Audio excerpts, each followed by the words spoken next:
king. Yeah, Adapting cannot take that fight on his own, not with the Emoja there. So good rotation from Neoma to secure that for himself. And Benny is just throwing his weight around in this lane. Shinto doesn't have any way to fight back in. He really doesn't have any poke potential here. It's just hang out, farm, and then Shinto's entire impact on the early game is going to happen outside of the mid lane. Can I control mid camps? Can I leverage the assassin mobility to grab some sort of neutral farm or get involved in the side lanes? But it seems like Benny isn't overly concerned with poking out Shinto either. It's I'll clear wave, and I'll steal your buff, and I'm going to do everything you want to do. I'm just going to do it a little bit faster and a little bit safer because of Zhongkui's inherent stats. And so, I think Shinto's going to need some bailouts sooner rather than later. This gold lead is starting to really passively build up for Benny.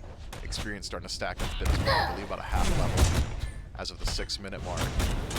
Now that wrong use there could change things up a bit, but still certainly does not pose a massive threat to Benny. Gets another pickup and push on to Fino. Keeps putting the HP a little bit lower and lower on the Cerberus.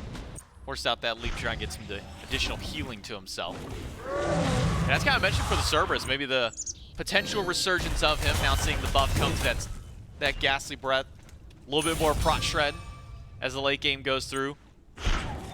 I wonder now if that's even what you would primarily max in the lane, especially because you're going up against Big Porch Ghost. He's fine. Ultimate for Wrong You will make sure to bail out Panda Cat. So seeing how Cerberus now kind of potentially pulls his way back in the meta with some of the buffs he got. Yeah, I mean, the defense shred is so significant, especially against a frontline composition like the Eldritch Hounds have got.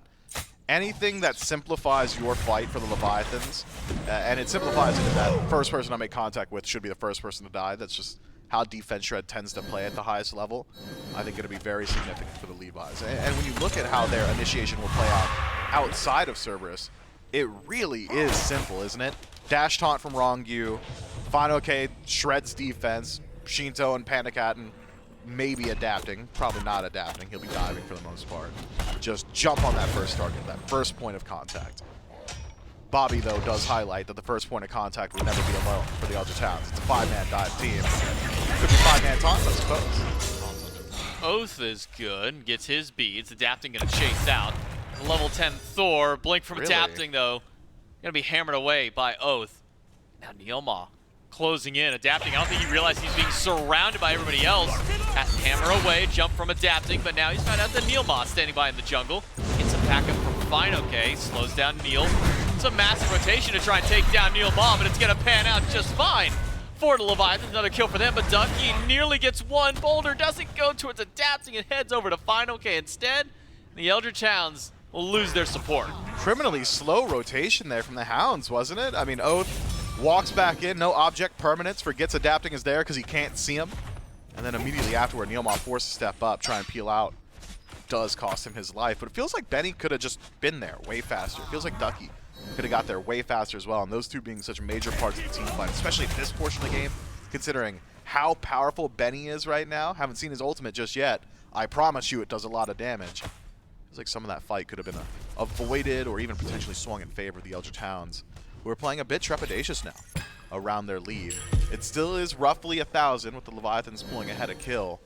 So we're on course for that first Stygian Beacon fight, which was the hallmark that I set for the Eldritch Hound's success throughout the early game. But that unwillingness to fight, I hope, is not a trend. I can't imagine the Eldritch Hounds are happy letting the Leviathans walk that far into their jungle and then just walk out for free.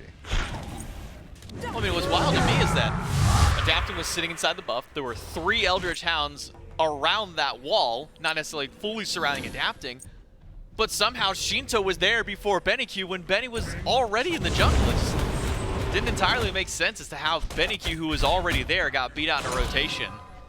But even despite all that, the Eldritch Hounds do have about a 1,000 gold lead. Upper Leviathans here 10 minutes in, so maybe some of that unwillingness to fight has gone over towards their farm game. It's mid camps, shield and cooldown buffs. Now a fight onto Oath and brought his way. Gets a bailout from Neil for a bit, but swipes it from Adapting, and the snipes from Panda Cat are good. Benny Q in the middle of everybody does already expend the ultimate and his beads. And now Porch Coast forced to rotate over, but this might already be a losing battle. The stun connects the Wrong You. The Desert's Fury are good. And one more spear from Vapor's Coast knocks him down. Eldritch Hounds still have a lot left in the tank. Could push a little bit more pressure forward. Green buff taken away. It's the Hounds once more, just caught unaware in the jungle. The Leviathans seem like they're much more willing to take these engagements. Shinto perhaps unhappy with the pace of his lane. Hits that Jotun's Wrath spike, says I'll take the fights in the jungle, and finds Oath easily. But if the Eldritch Hounds are just grouped up, it just feels like this is a composition right now that just wins every fight on the left to center of the map. That said, that trade, not the biggest deal, especially considering Oath is already nursing a pretty significant lead over Adapting. Was 2 levels just previously, now down to 1. Still an alright spot for the Thor. Coast really wants to take a boxing match with Panda Cat, but Panda's not going to give that opportunity to him, at least not for now. So 1-1 for both of these hunters here, or 1-0 I should say, 1 kill a pop. Lead still, as far as gold is concerned, for the Eldritch Hounds. Rongyu rotating over. Haven't seen Coast use his beads on a taunt yet. It's the first time he'll do so, but now it's dunked in by Oath. Gets the beads from Panda Cat. Ooh. Double tap connects. It does a lot of damage. Don't think Panda was quite expecting that much return fire from Oath. And now the rotation from Neil Ma. This purple buff under threat. Rongyu slammed up against the wall by Vapor's Coast. Rongyu trying to find a dash path out. Does get it. Snipes from Panda. Getting a little bit of damage off, but it's just to keep them away from Rongyu. Panda Cat was playing dangerous there. Steps around the corner to look at his purple buff. Wall Hammer kills him, fortunately for him. Oath had eyes elsewhere, wanted to escape after taking away the camp. Rejoins the rest of his team.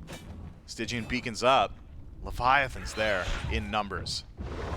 Q was on the point to start the cap for the Hounds. Still keeps it in favor with him and Neil nearby.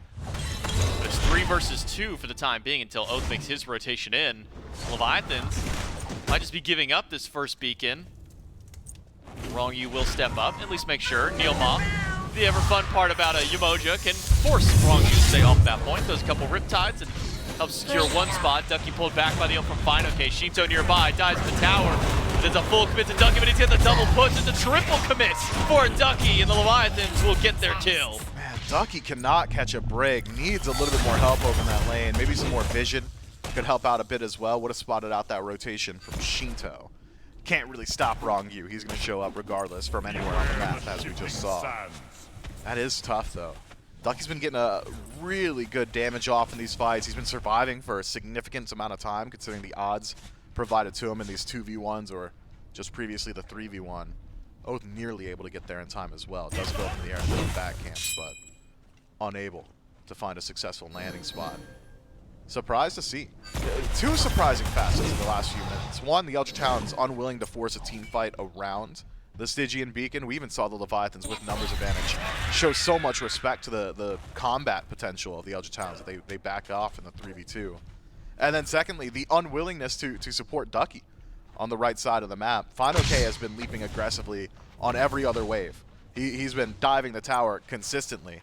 Ducky, credit to him and all credit due, has remained even despite falling down 0-2 in the lane. Perhaps give him a little bit of help. My man could just have a lead. You will be no different.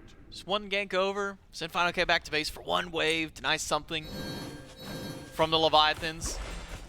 Maybe make it not as worthwhile. Say, oh, well, we finally didn't kill Ducky this time, so now we just leave this lane alone. But Ducky working on Prophetic Cloak, getting his stacks up, Contagion 2nd slot. So it doesn't have his dedicated magic defense item just yet, but quick taunt from Rongyu. Pulls Neilma out of 1. Rotation in from Fine OK to try to slow things down, but Panda Cat's got the snipes on Oath, who dies over at the Gold Fury pit, and right away the Leviathans head towards the Gold Fury. Might be too little too late for Coast. Goes in with the Desert's Fury, doesn't steal that one away. Now needs to get away because the taunt in to get the beads from Coast. Jump out, and the Leviathans, surprisingly with all 5, don't go for the chase on the left side, but they do get the Gold Fury. Yeah, the Leviathan's macro is just at a pace right now that the Eldritch Hounds have not been able to keep up with. Every time there's been any sort of grouping in the jungle, it's the Leviathans grouped harder in first. Anytime there's potential for a Gold Fury, it's the Leviathans there first. Rotations, it's been the Leviathans every single time. This time it's Fine OK making the teleport over to the left-hand side because Fine OK hasn't been pressured in his lane. That's all afforded to him by the multitude of ganks that have been lauded upon Ducky. I believe 3 now. Full attempts that force those teleports just to get in the lane to farm up. So a little bit more global presence from Fine OK. Great rotations from Shinto.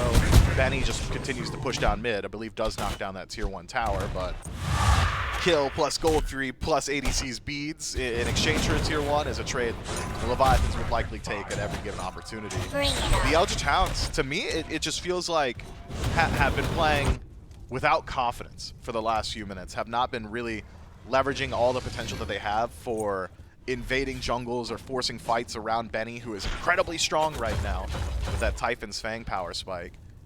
I'd love to see them leverage this Zhonghui. He's in a very good spot. Benny's likely the most lethal man on the map right now, but no fights really happening around him. Now, the Leviathans are playing everywhere where Benny Q isn't. Are still continuing to do so. Dive in by Shinto, pops the Kingslayer, gets feeds away from Benny Q with those nearby. All the damage from these spawns are good for Shinto, but he's got to get out of the fight. Monoke goes in, gets the ultimate on 2, throws him right back in, but the follow-up is there for Shinto. Skewers do a ton of damage back. And now Oath diving to the back line. He tries to go for the hammer, but he gets taunted out by Wrong You. Perfect timing for the support of Leviathans. Nets them a second kill in this fight.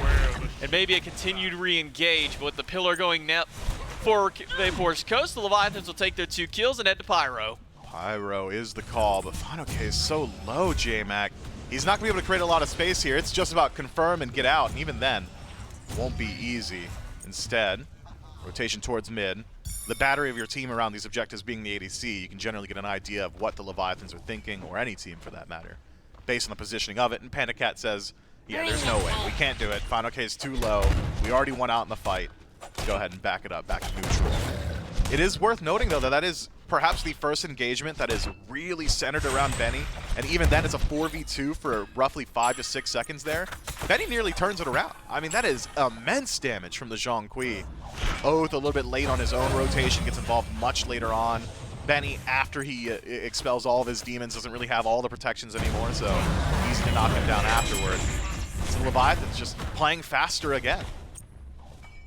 Ducky's just begging for something at this point. This is the, I think, 4th time now that adapting has gone over to the solo lane. And we're past the point where killing the solo laner is an easy feat. Now it actually takes some commitment, but still Ducky's health bar getting chunked away by these bats, by Fine OK on the Stygian, or on this Cerberus, I should say.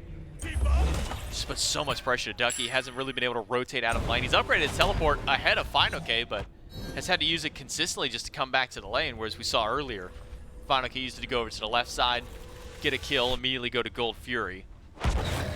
Ducky now does go for the Spirit Robe. Gives him a little bit of extra tankiness, especially when he's going up against these more CC-heavy gods. ADCs are grouped, J-Mac, Pyromancer, the next arena for these two teams to meet at. So Leviathans with the aggressive positioning once more. Romgu forward finds Benny. Benny, half HP, does have the ultimate, uses it now. No, from Final Case not going to pull anybody back. The snipes, though, are good, and the dot from adapting is enough to find that kill. From Neo Ma, just to make sure to keep the rest of the team alive. And Leviathan's already done what they need. They've got their 1. Maybe they can go for a second, but the Tom was on Ducky. He doesn't get his follow-up that he was hoping for. Wrong You gets to bail himself out. The Leviathans are much healthier this time, and they've already found their priority pick. Pyromancer should be a foregone conclusion. Best counterplay for Hounds might be just run down the Fury, but not really have the positioning for that one either. So instead, it's Pyromancer and 1 for none. Eldritch Hounds coming up empty-handed here. And having left the Fury available, I'm thinking the Leviathans might just have an easy target for the next bit of aggression. Panda Cat going over left, defend his tier 1 tower, as Oath has been split pushing a little bit while the fighting happened in mid. Panda Cat should be able to save his tier 1 tower, no problem with the minions, but surprised to see the Leviathans didn't immediately group up, try and go towards that Fury. You seen that player damage chart? I think I'm spotting the issue now. Oath is only at 4,000. He has 400 more damage than Neoma. And Neoma is level 13 on support without a single dedicated damage item. We need to see more from the Thor. A dunk is doing 400 damage easily on its own, with not even taking into account the full combo. The disruption, Berserker's Barrage, all of it. We just need to see more of it. Because there are so many fights now for the Eldritch Hounds where members of the Leviathans are making out at 30% HP, 20% HP, 40% here or there. you got global presence from this Thor. He should be able to close those gaps relatively easily. Should be able to find these opportunities on his own. He has really high 1v1 potential right now. If he can catch anyone straggling the jungle with their beads down, should be an easy target. Oath's got to get more done here. It's been very quiet from him. A few times we have seen him try to rotate over to the right side. I mean, we got one successful 1-for-1 trade that he had after Ducky died earlier in the game, able to get a pick on Final K, but since then has been late to getting to the right side to help Ducky, late to a team fight, hasn't been able to quite get an ideal target that he was aiming for. So we'll see if Oath can find his turnaround as we start approaching the late game. 21 minutes in, we're starting to near some level 20s, even achieve 20 for Shinto. Can now create a starter item. Ducky dashes in. Doesn't get the knock he was hoping for. Wrong, he finds a triple taunt, but doesn't have the follow-up he wants. And instead, it's just a fight around the non-existent beacon. I mean, beacon's not even up just yet, but we're already seeing a group up around it. But that is Oath's speed, so now the lack of aggression, I think, warrants it from Oath for the next few minutes while we wait on that one. Ducky taunted back. The Riptide actually saves him. Neilma playing very well. Oath's up in the sky, dunks down on top of two, but immediately has to go away. Got beads out of Shinto, which is a great start for Oath, but now it's a beads out of Oath. The carry just wrong. He goes into his own death. Final K doesn't pull anybody back. This one instead gets pushed under tower. The jump to get him out. And ultimate from Neilma will lock in just one. That one is Shinto, and that Shinto is gone. The Eldritch Hounds find their fight back. For all the talk of lack of confidence, it's overconfidence that takes down the Leviathans. Wrong you with that dash taunt. I mean, even if he's hitting 5 there, he's dying just about instantly. Especially on tower line, considering how healthy the Hounds were. Very dangerous. Chico had that 2 force disengages previously. Levi's unwarranted aggression there cost them perhaps the biggest objective. Adapting has steal potential, does have ultimate, and the bailout from Wrong Yu is on the way, but the Eldritch Hounds get the Fire Giant. Can Adapting clean up any of these kills? Coast is still healthy. Wrong Yu goes in, gets a taunt against Coast, but Panda Cat knocks down Ducky, who was zoning the whole time, but it's 2 in the back line as Panda Cat finds his own double kill. Final K on the Resurgence dives in, gets onto on 2, throws it right to Panda Cat, but he gets walled and hit with a double tap, has to use beads. And at the Aegis, it gets knocked away by Benny Q. Now it's just Final K versus 3, and he'll take down 1. With full HP, he could just keep this fight going. Benny Q is low. Final K finds the body blast and gets an ultimate away from Benny Q. Stunned. The breath is good. Benny Q needs to get a heal, and he needs to get one fast. Able to get something to help out on Final K. He's just healing everything right back. Gets the stun afterwards. Final K. Wait, more? Dude. Oh, he's got Shinto back. No wonder he's keeping this one and this party going. Kill for Shinto. Leviathans, they remove the entirety of the Fire Giant buff. A beautiful body block from Final K. That is the strength of Cerberus.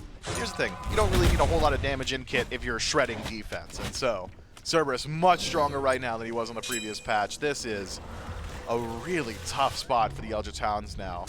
That is perhaps the best opportunity they would have been given. 2 free picks. Immediately into a Fire Giant, couldn't quite find a disengage afterward, and an overstay, an overextension from the front line of the Hounds, trying to create space around that fire, isolates individual sections of the team to 2v2 in the front line and a 3v3 in the back, and from there, Final K from full HP. Just not enough threat still alive for the Eldritch Hounds to knock him down. If Vaporish Coast is dead, Final K is immortal. That's all I learned from that last fight. And it's starting to seem like all the frontline of Leviathans might just be immortal if the Boyish Coast is dead. So important to keep that Encore alive. Shred the strengths of Levi's. Fortunately for the Hounds, though, having taken the Fire Giant does at least extend their game. Leviathans can't really get a whole lot done in this neutral state. Maybe you knock down a few tier 1s, but for the most part, I think we're just spinning our wheels for the next few minutes until Fire Giant's back up. Fury goes to Leviathan. Pyromancer to the Hound, tier 1 tower. A little bit of extra gold in pocket now for the Leviathans. Though still a lot of structures remaining for 25 minutes in, but maybe a lot of that affords to the pacing of this game where a lot of action has been happening over on that right side of the map. Three-man group of the Hounds to the left tier 2, thinking maybe the Leviathan's going to push up, seeing if maybe Panda Cat was going to keep up. Panda Cat, he took his tier 1 tower and said, cool, I'm out of here, head over to the other side of the map where Oath is going down to tower, Gets caught out of position. He's gonna try him back. Can Final K get? No, the snipes from Panic Hat are there. Oh, What is going threw on? the hammer into the wall. Final K gets the kill. I don't know what Oath was doing up there. I mean, he was farming up on the right-hand side alone. Met up with Final K. Final K bullies him, as Serb's going to do in that matchup. The pathing afterward, though, a little bit suspect, I think. Oath struggling in the first game of this set. Fortunately for him, not a whole lot can happen, right? I mean, with all the objectives off the map, it's 30 seconds of the grayscale, not farming, but it's not 30 seconds of the grayscale watching your team desperately try and defend an objective. So if you gotta go down for free, he chose a good time to do it. I'm really struggling to find anything good about it. He buys time for Benny and Coast to kill the Titan. Yeah. And Panic Hat kills Titan right after. You got anyway, it. So maybe that's it. Genius. I'm not sure. But it's a Damn, reset. he must be a genius. We're bro. back. We're back to neutral now, though. So we approach 27 minutes. 20's online for everybody but supports. We're sitting at that 17 starter items. Almost all of them purchased. Ducky's still waiting to be able to get that bluestone online. Build path for Ducky has been a little bit different than what we're used to seeing for the solo laners. Prophetic Cloak has kind of snuck its way into the build, but Contagion, Spear Robe, and a Wingblade pick up. Ducky definitely worried about the mass amount of slows that everybody on the Leviathans has access to. Slow immunity as well as additional defense. Keep your eyes on this one, though. Benny in first. Benny Q gets the ultimate, but it's a double relic out of Panda to the sky for the boulder. Connects. Benny Q now picked up, thrown into tower, stunned in place. And a turn and burn is good for Coast to take down Panda. Benny Q will fall 1-for-1 as Oath dunks in the middle but finds nobody on the initial damage. And Adapting steps too far forward. It's one more for the Hounds. A 2-1 trade about to make it 3 because wrong you. He can't get back to the team. Coast shuts him down. The Hounds have 3. Benny does it all on his own there. Walks up, finds the multi-man card and says, my ultimate will cost me my life, but I will do as much damage as I can before I fall. And does an immense amount of it. From there, Oath, credit where it's due, finally gets involved in that team fight. A good dunk and a wall to separate out the engagement. Keeps Adapting down. An easy kill there. So it's the Eldritch Hounds now, a significant advantage going into the Fire Giant. 15 seconds on Panda Cat, 20 seconds on the next ally for the Levi's. It's all up to Final K and Shinto to slow it down. Well, as the Hounds start to push into the Fire Giant, Final K is nearby. The Hounds might be able to just take this one for free. Let's take a listen in with the Hounds and see how they react around this fire with Final K nearby.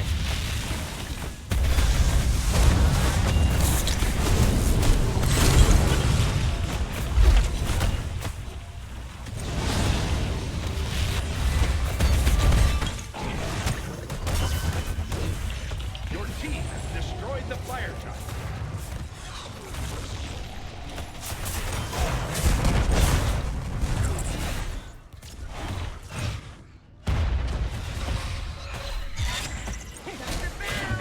Beware the shifting side. Double kill. Be back tomorrow, sugar. Killing spree. Mifflin, it's the listen and curse that ranked from Roll Stars has now made its way here again.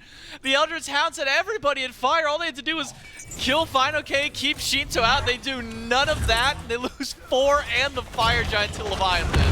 I would never be more tilted than the Hounds. The first thing we hear on Listen is, what do we do? The second thing we hear is, kill Final K, and nobody's on him except for Ducky chasing out the whole time alone.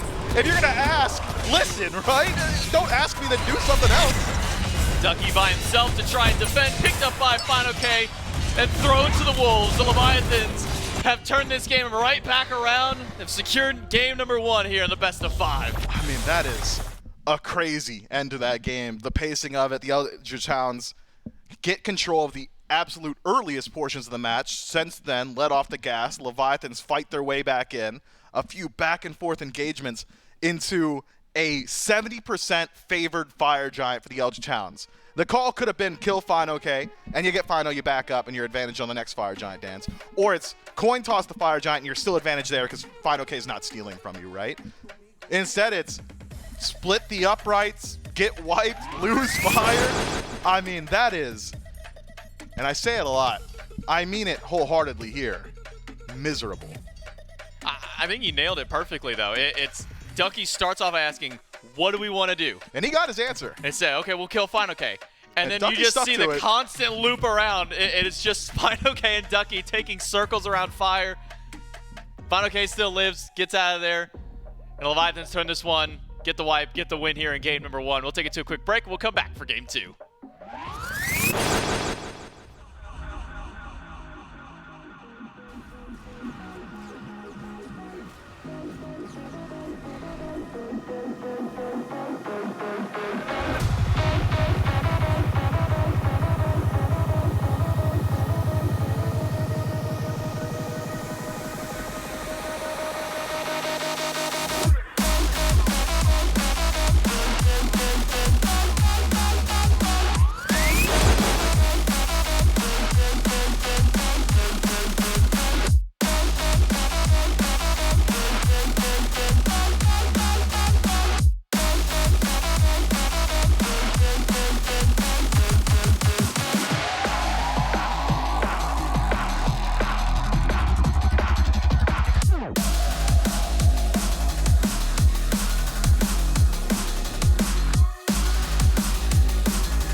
Well, after one outrageous team fight at the very end, the Leviathans find themselves up 1-0. But before we get into that inbound, you look a little chilly. The AC has been like pumping in here. I got the sweater. You've got the short sleeves. And I've got good news for you, man. What's the good news? The good news is that you could represent, maybe if you're an insanely biased analyst, now that I'm thinking about where this is going and what the bit was, you could represent your favorite team by buying maybe one of their hoodies. Or if you just wanted to like layer up, I guess you could fit a jersey on probably under the button down and have like a...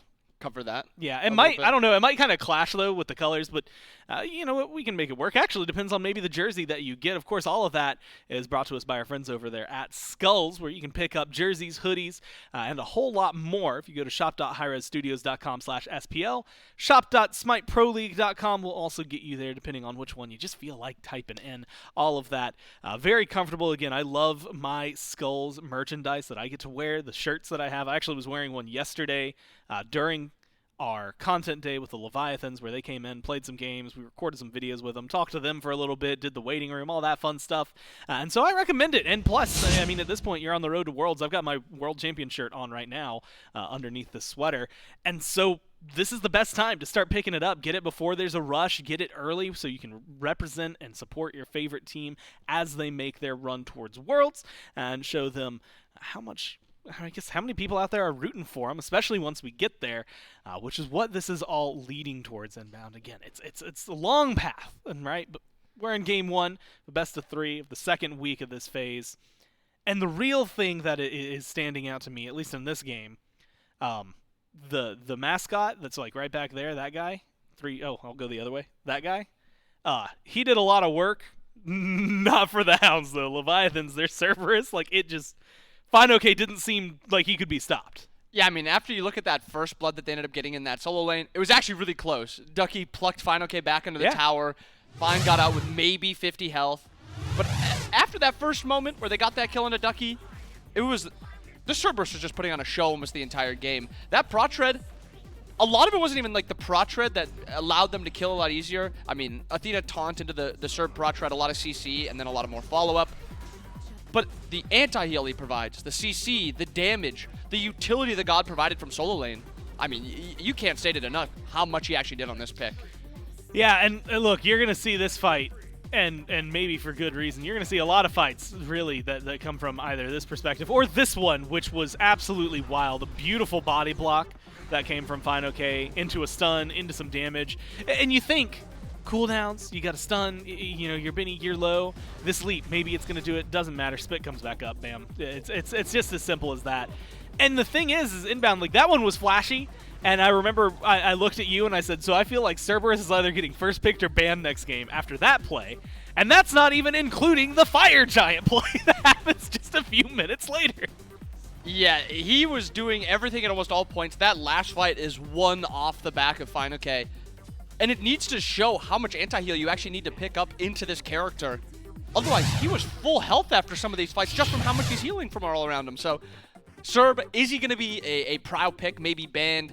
I don't think he's necessarily shown enough to be banned yet, but I do think that he will be, you know, something that we have to think about today and kind of the rest of this weekend. Does he come with inherent counter picks that we've seen in the past? We'll get into picks and bans and maybe see where he lies priority-wise for the Hounds. But does he come, like, if I lock Cerb in first, are you immediately thinking, all right, I'm going to get this god, and I'm hopefully getting this god for a third one to just shut him down? Or is he kind of, not necessarily untouchable, but a little more malleable because of that?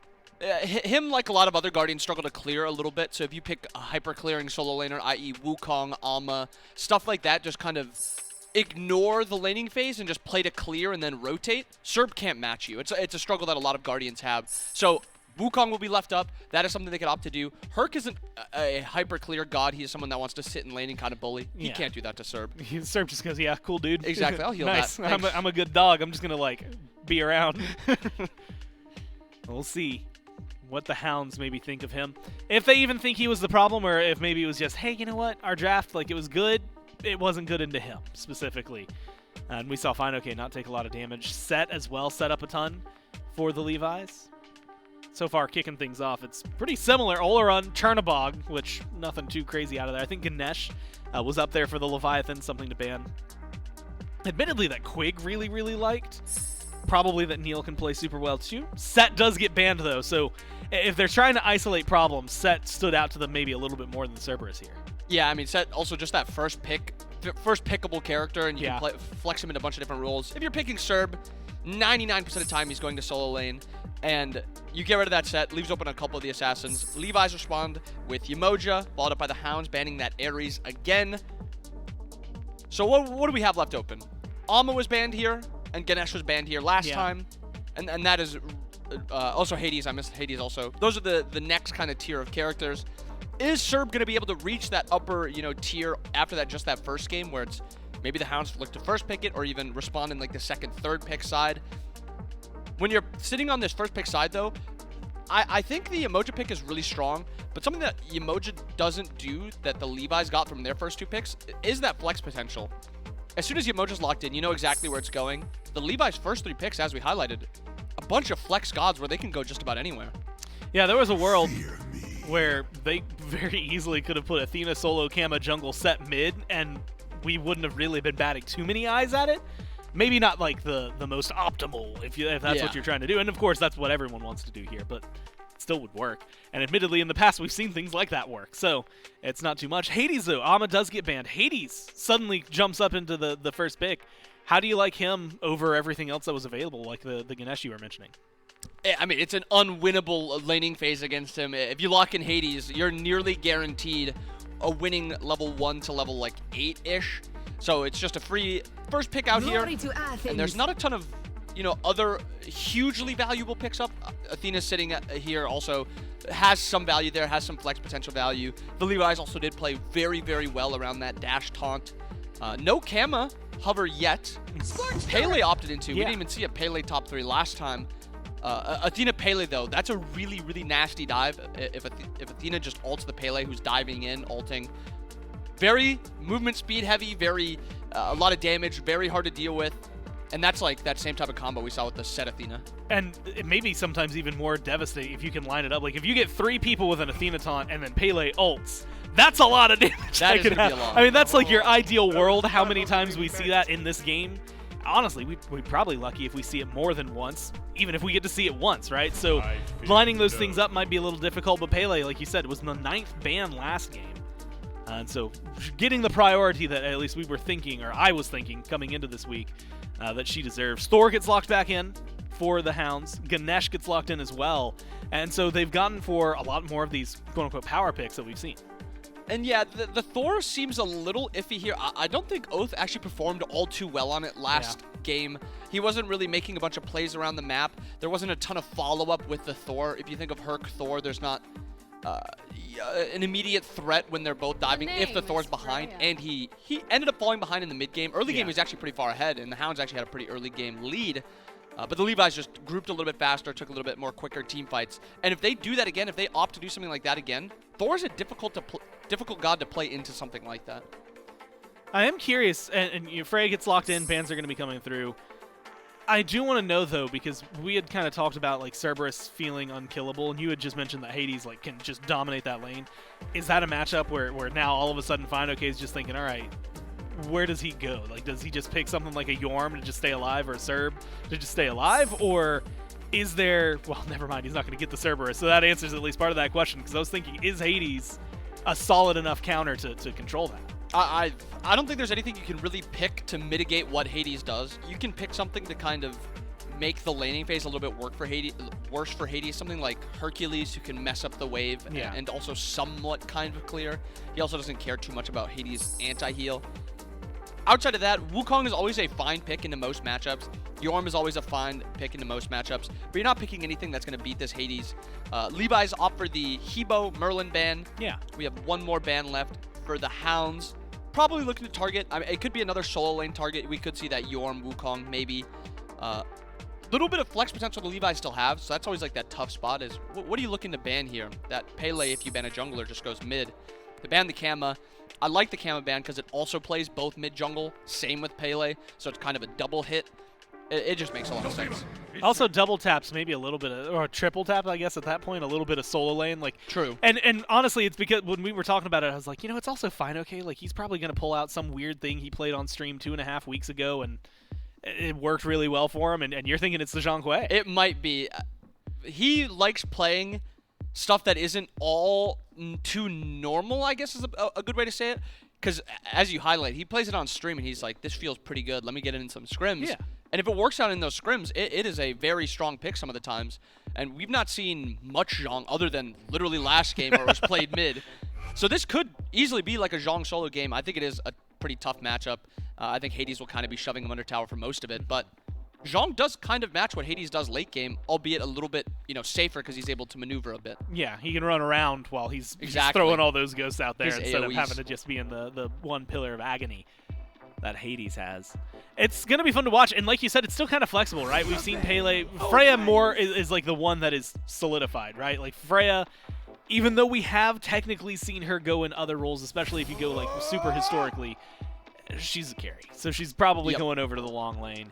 Pele could be mid or jungle. Athena could be support or solo. Zhang Kui could be mid or solo. So you still have a little bit of flexibility for the Leviathans. This last one will pretty much lock in. And honestly, I wouldn't be surprised if it's an adapting pick. Wouldn't be surprised if it's a Shinto pick.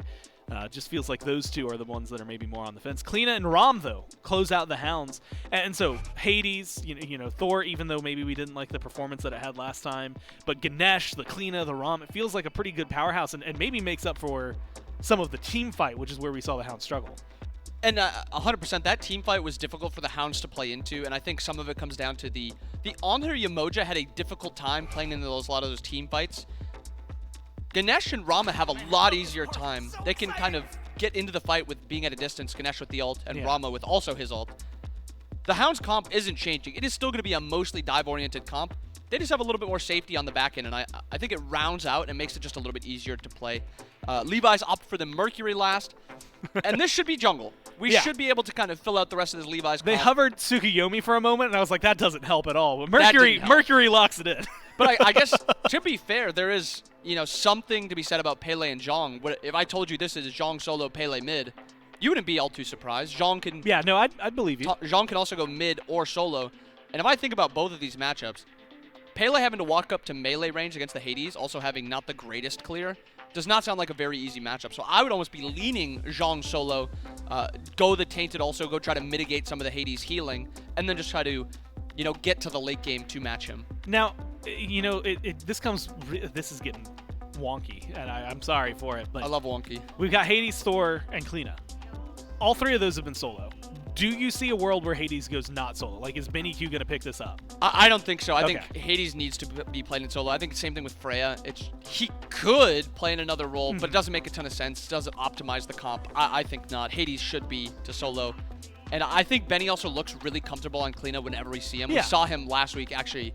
He was bullying Pegon out of mid lane, actually, Yeah, he under was. the tier 2. So I like Benny on the Kleena, and I think that's where they should take that. Okay, that was the next question I was going to ask. So getting that, I think if it's not Hades, then it has to be Kleena, right? Because that's the only real swap. Thor as well, maybe for Hades. Kleena maybe for Hades, but I'm like where you're putting things as well. I think it feels comfortable for him. I am curious though.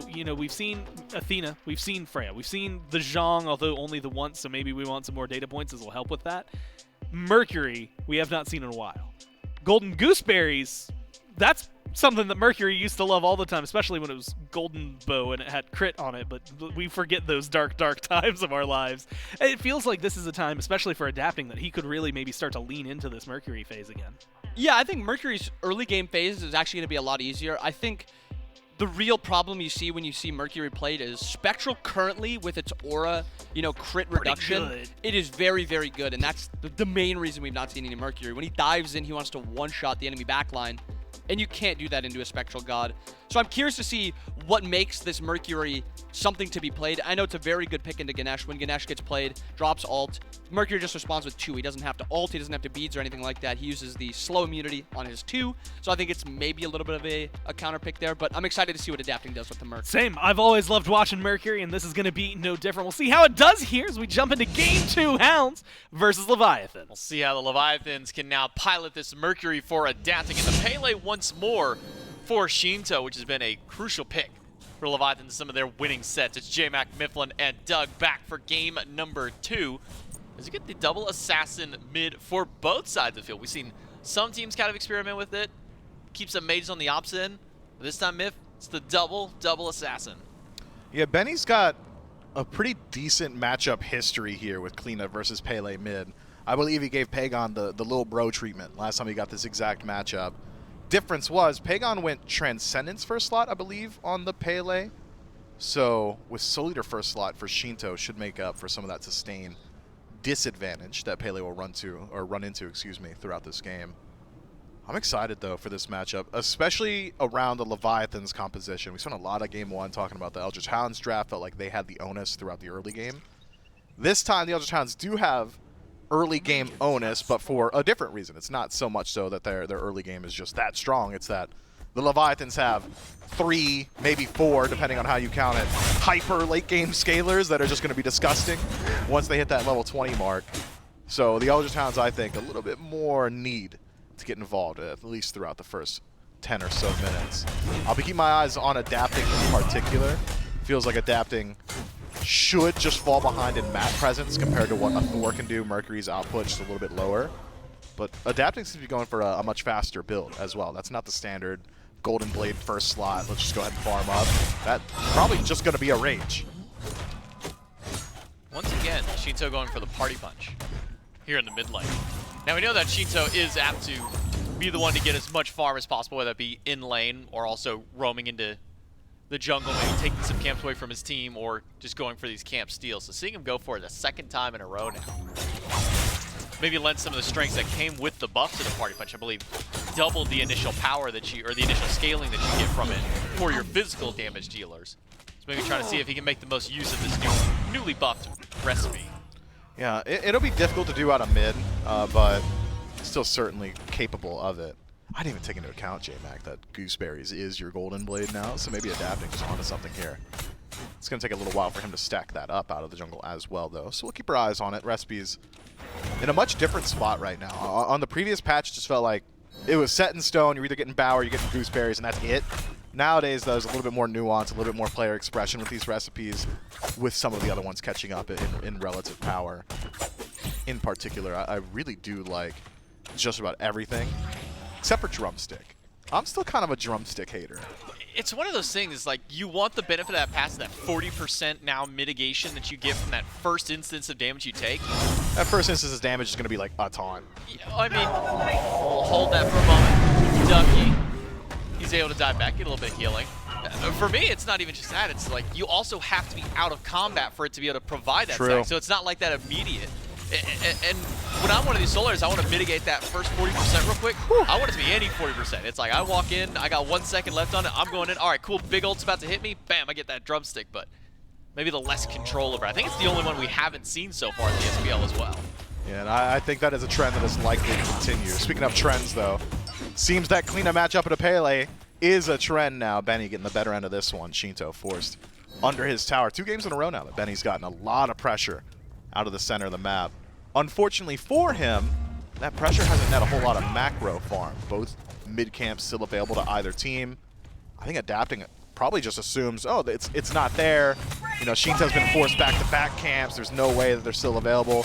Cycles through, sees, oh, mid-camps are still here. He's able to grab that one pretty easily.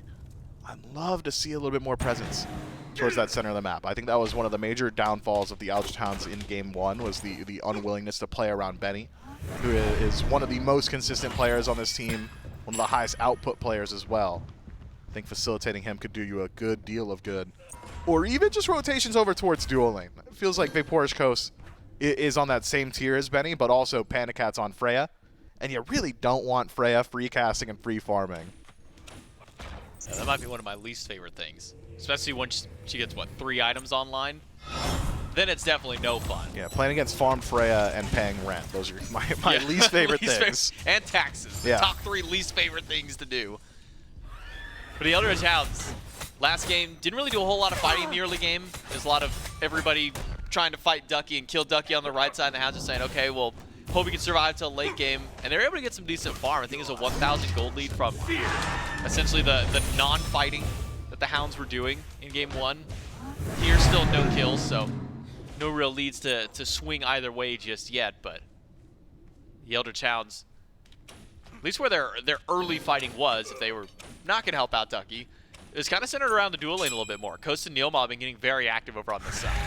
They have been. This time, though, self-banish from Panda Cat makes it just that much more difficult to actually hit pay dirt. You got to burn through 2 resources. Got to get those beads off. Got to get rid of Valkyrie's Discretion. Then maybe Oath makes that rotation over, and a dunk is a death sentence if it connects. So we'll see. That was one of the weaknesses as well, was the inability of the Hounds in the previous match to burn through those relics. So often, when Oath did get involved, it was, I hit my dunk, oh, beads, unlucky, gotta hammer out. So having a Ganesh on your side that has massive threat on relics, or having Ducky, once he starts to get involved in these team fights with that 2-second fear, another massive threat on relics, should help out Oath, facilitate him through the jungle as well. Leviathans, though, I think perfectly content with the first 5 minutes of this game. Let's farm up. Dabney's got his Rage now. Maybe we get a few stacks on that. Shinto starting to stack up his Soul Eater. Not a whole lot of needing to get things done here for the Leviathans. Their late game team fight is going to be very scary. And so I'm sure they're just aiming for that. And kind of speaking about that late game, and this might be my old head, small brain going through, but you know, I used to see Proportionate. Mercury. Thank you. I see Mercury Freya on the Leviathans. Uh-oh. Early's not necessarily where I would see the strengths go through, but Ultimate from Wrong You lets Adapting get a little bit more involved. Rotation from Ducky might be able to try and turn things around, but Ducky can't find a cutoff path. Doesn't spot Adapting, but I see Mercury, I see Freya. Immediately in my mind, I'm thinking Leviathans have the late game comp, but do the Eldritch Hounds also have some of those tools for late game to fight against some of those hyper carries? I think Benny is going to be very important in the late game. His ability to deal damage while being immune to damage while inside the wall is invaluable to the Eldritch Hounds, especially around Gold Fury and Fire Giant dances, if we get to that point of the match. Otherwise, Vaporish Coast, of course, being able to deal damage from outside the range of the Leviathans, also pretty important. But as far as just raw scaling and how they're going to stack up, I heavily favor the Leviathans come late game. The only thing I could see being a major concern for the Levis is that the entirety of their initiation is going to come from Wrongyu. The only other thing you're going to see is like maybe an Adapting ult to disrupt, but that's just to deliver Wrongyu into the backline like we had just seen. To the sky, dunk on top of 2, gets ultimate from Panda Cat and the beads. And Wrongyu may be left out by him's lonesome. Oath wants to get the wall, but the Dark Pillar's down by Neilma. Spin is there, and first blood for the Hounds and Oath. Great dunk there from Oath, gets involved, burns away the beads, and gets the ultimate from Panda Cat. So if you can cycle back through in a minute or so, once that cooldown's back and available, maybe Oath can double dip on his efforts in the dual lane. Looked to me like Neilma really didn't want to have to use Dharmic Pillars there, but Ronnie was getting a little bit close to that tower line, so forces out that Ganesh ult just by surviving for as long as he does. Worth noting, though, Oath's wall just perfect there. Had Ronnie been allowed to retreat through the upper end of the jungle, I mean, that is a completely washed fight. So great wall placement, great ultimate placement, good bounce back from Oath. Last game we saw the Jean Queen mid, followed by Benny, full damage. I think it's Chronos Pendant, Divine Ruin, Typhons. Benny? Q. He didn't see him. He kind of tunnel vision to I don't know what, staring at a wall somewhere. Walks into 3, loses his beads because of it, but Jean Queen mid, you go for that full damage style, final K. Now in the fight against Ducky, Beads gets an ultimate from Wrong. You walk into the tower line. Do they have the champs to kill Ducky is the question. A card dropped on top. Ducky goes back in, but he doesn't have anything else. Sonic Boom from Adapting. One more in hand is good. But can Adapting get out of the tower line? Wrong you. Wow. Gonna hold that one for him. 3 health bars at a quarter. You might want to separate because here comes the dunk in by Oath. He gets final K, good taunt. but he's taunted back right in. Neilmong and Benny Q show up and they can make it a 1-for-1. Watch Shinto though, won't stay 1-for-1 for long. Pyroclast takes down Oath. Benny, Neilma, both healthy. Benny into the wall, should secure his escape. But he decides to re-engage and Adapting's isolated. Quick dash out from Adapting to escape the clutches of Neilma and Benny Q. 2-for-1 trade at the end for the Leviathans, only losing final K for taking out Oath and Ducky in response. Did you see that tower aggro trade from the Leviathans though, J-Mac? I mean, it was just perfect. Final K paths in through the bottom end of the tower, tanks up for just about as long as possible. Then Rongyu cycles aggro, holds on to it for adapting to secure his kill. I mean, just clean team play, good communication from Leviathans, what nets them that. Ducky once more, I mean, plays it so well. Has the aggression on him, out-rotated to the solo lane or the Eldritch Hounds. Ducky survives for 10 to 15 seconds longer than I think anyone would really expect from him. Just didn't quite have enough follow-up from the rest of the Hounds to turn that fight on its head. It was that additional rotation from Shinto that tips the scale just ever so slightly in the Levi's favor. So Leviathans can run away with that fight, netting themselves the 2 kills to the 1 of the Eldritch Hounds, who did get first blood, but now, with those couple of kills, Leviathans, small lead in the gold department, not even quite 1,000 just yet for the Leviathans. What I was gonna at least pose before was maybe some of the build path change for Final K in the solo lane. As you mentioned before, some of the bruiser items for the mages, maybe not quite what they used to be. You can't really build damage and defense anymore. But Bob's like good. So kind of, how do you kind of, you know, swap up the build now as like solo lane Zhong versus a mid? Well, I mean, if I'm going to go off of data-driven analysis, clearly it's lifesteal, right? Pythags immediately into that Bancroft's tree. I would think you'd still want to go largely similar items. Lifesteal does give you off-tank stats. The additional sustain functionally similar to defense and how it's going to operate in the team fight. But I really would like to see just a little bit more tankiness from Final K, and I'm sure we will see some of it develop as the game goes on. Rongyu ults to adapting. Final K pops the ultimate and goes in the middle of 3. Wow. Taunt back from Rongyu. Pulls Neil out of position, but Oath's up in the sky. Who's his dunk target? Shinto's used a lot in this fight, but Final K's got nothing left except his speed. Nearly turns it around, but Shinto gets the last swing. It's 2 for 1. This time, for the Eldritch Hounds, they return fire to the Leviathans in their own territory. Great juke from Final K to keep his life up for a little bit longer. After that teleport over wall from Oath, I thought it's wall, Final K's life guaranteed. Turns on his heel, avoids the Dharma Killer, avoids the wall, and says, I'll just do as much damage as I can before I go down. Unfortunately for him, even with the lifesteal build, didn't do enough damage to survive, and Oath with a decent dunk in that backline secures it. 1-for-1 trade there, but Shinto on the tail end. This time around, swinging in favor of the Eldritch Hounds, in that he fell down. Gives over a pretty significant bounty. That said, though, it looks like the Leviathans still have the potential to get aggressive. Shinto still nursing a small lead, or maybe a bit of parity, even in spite of falling down there. If we're talking 1-for-1 potential, it should be the Leviathans every single time. But I don't want the game state to distract from the fact that the entire time we're watching this action on the right-hand side, Panda Cat is still just free farming on left. Now Freya is going to be a threat sooner rather than later. Already has the hasten, the Telkines. Demonic Grip gets a buff recently, a little bit more power there, so significant power spike to come. I mean, Vaporish Coast is strong as well. Ram is not a slouch in the late game. Not exactly a Freya, though. Adapting, gets the green buff stolen away. Benefit of clean does being able to jump into that wall. Throw out one of your charges of ultimate. Benny Q steals that buff away. Now denying some more farm over to Adapting, who's gone double crit first 2 items. Final K, stuck inside the tower, knocks it away, and now has the entire squad alongside him once more. Ducky needs to buy a net because he can't catch a break right now. Dude, it is insane the amount of pressure the Leviathans have put onto Ducky this entire set so far. That global presence, Rongyu leveraging it incredibly well. We've seen it 2 games in a row now. Athena has ult going to solo lane. It's just been the case. And the fights have always been happening in his tower. And it's so often the answer is just like buy wards, you'll see it coming.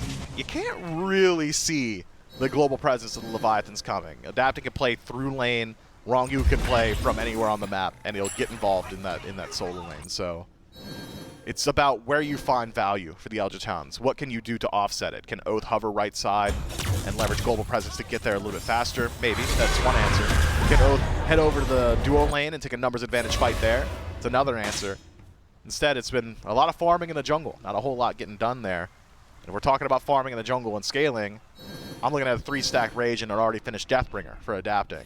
Scaling's going to be there sooner rather than later.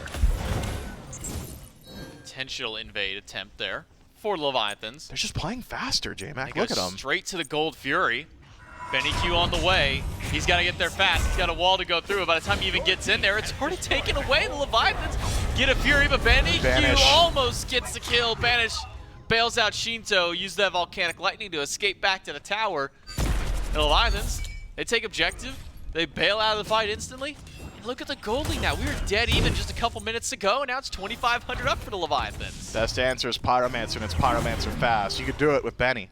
His ultimate's available. Ronnie and Fine-OK sticking around just enough to dissuade the Eldritch Hounds. Best answer lost.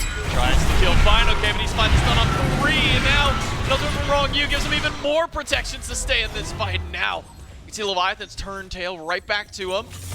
Shinto goes for some damage. Needs the knock up on Neil Ma. And the Eldritch Hounds, who do their best to attempt killing Fine-OK. He turns around, stunned 3, and said, well, now I got my support. What are you going to do? It's Pyromancer started up for Leviathans. Just seeing if any of the Hounds will step forward. This will go very fast once Adapting makes contact. There's the DPS, and Pyromancer is gone. Rage Deathbringer just happens to do that when you've got it this early in the game. I'm thinking we're at the point now for the Leviathans where a singular pick, if it's on Benny, if it's on Ducky, you might even be able to do like a 15-30 Fire Giant. Legitimately, that's how much damage Adapting has got. If Panda Cat's there, it's guaranteed. And so the Eldritch Hounds under major threat right now because of the risk of engagement. If the Eldritch Hounds find a one-man trade, they could have done Gold Free, they could have done Pyro. They can't do Fire. Leviathans kind of can. And so that leaves you in a spot now where if you're on the Hounds, you're thinking, well, if we take a fight and we lose it, the punishment is so much heavier than if we win it. But you can't just continue to allow the Leviathans to farm because of their late game scaling. It's a very difficult question of what you're willing to do insofar as risk management. I think the only thing you can do, the only winning line is for the Eldritch Hounds to still play their game, play that pick-based composition. I'd still love for them to rotate over towards Panda Cat.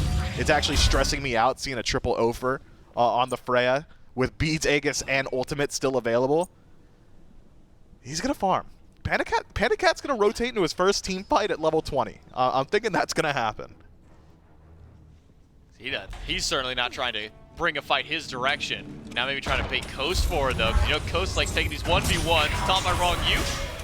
Removes Beads from the carry. And look at the crit from Adapting. Half health nearly on Vaporish Coast.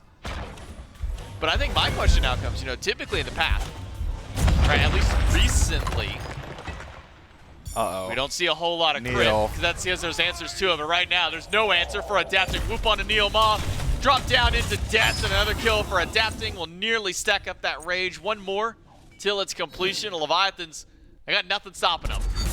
I mean, it is seldom that it is so clear where the delineation between two teams are. The Leviathans are playing faster, they're playing more together, they're deathballing very well, and the Eldritch Hounds have been lacking in proactive play. It's the Leviathans posing the question every time. Are you ready for this 4-man dive in the soul lane? Are you ready for this 4-man dive in the duo lane? What about this Gold Fury? What about this Pyromancer? What about this Stygian Beacon? And the Eldritch Hounds are like, well, I was ready for 3 out of 4. They haven't asked anything. Oh, no. The question they're asking is, are you ready to stop my jungle split push? Clearly the answer is yes. I don't think anybody's ready for anything. You beat Aegis? Gets help from Neilmon. That's one answer back, but he used the second charge bolt just to clear wave. Ducky shows up to try and bail out. Shinto's got nothing left in the tank. It's a kill for Coast, but Adapting takes down Betty Q, who walked back in. Wrong You pays the price immediately after. Silence on a final case stops the remaining bit of damage, but now the Panda Cat's in level 17. Goodness. Free casted the whole game, shows up to one fight, gets a double kill right away. Leviathans, who's gonna stop them right now? The answer is not the Hounds. Coast to the sky needs 3. all 3, misses the third. Adapting lives. So Juke Shoes from Adapting gets them out of there. That was looking good for the Eldritch Hounds. The Leviathan's a little bit over-aggressive, I think confident in the fact that they had just knocked down O, thought they could take that 2v2 under tower. Not exactly strong enough to be doing all that, especially with Ducky getting the jump on rotation. Gets there first. Make sure Fine-OK is lagging just ever so slightly behind. With that said, though, Leviathans have done so much up until this point that a few deaths here or there not exactly going to swing the entire game, especially when you're able to find your return kills and a tier 1 tower in exchange. Here's the thing. Levi's been doing it all set. They're going to play fast. 5-stacked on the left-hand side. Primal Fury. It'll go fast. Incredibly fast. Where are the Hounds? Nowhere. They're in the middle of the map or to their right side. I don't even think that they knew that this was happening just because they see Final K standing in mid lane. Pyromancer's also back up. Panda Cat immediately rotating over to that side of the map. He and Final K could couple up and take that one down, or maybe even just Panda Cat could potentially solo it. With the Hounds nearby, Panda Cat has that call. 4 of them. Does he have the move to slow this one down? Wall from Oath will help secure Pyromancer for the Hounds. That's one answer back, one that they've so desperately needed, but they're so far down. 7,000 gold, 20 minutes in. One of the more staggering leads we've had in the game thus far. It is. Surprised to see Adapting stick on the left side there. I really thought it was grab Fury, go straight Pyro, keep up the pressure. Instead, Adapting and Wrong You want to get a little bit more farm. Makes sense for Wrong You. He'll get there wherever there is, air quotes there, at a second's notice with his ultimate. Adapting needs line of sight though, so was effectively removed for any engagement that happens on the right. All that said, I don't think Leviathans are overly pressed by a Pyromancer going down. Gotta evaluate the worth of Pyromancer by the usage of Runic Bomb, and I don't really see Neilma stepping up to any towers anytime soon. Leviathans grouped around Fire, at least in the vicinity of, waiting for Adapting to show back up. Did finish the Serrated Edge, working towards Bloodforge in his next slot. Double crit. There's finally an answer to crit. Spectral on It's an Neil aura. Ma. It's good. I was going to ask, who builds it at this point? The answer is Neil Ma. Leviathans go for the Fire Giant. Neil Ma goes in. How can the fight go for Leviathans? That's what. Let's take a listen into the team fight. Here it comes!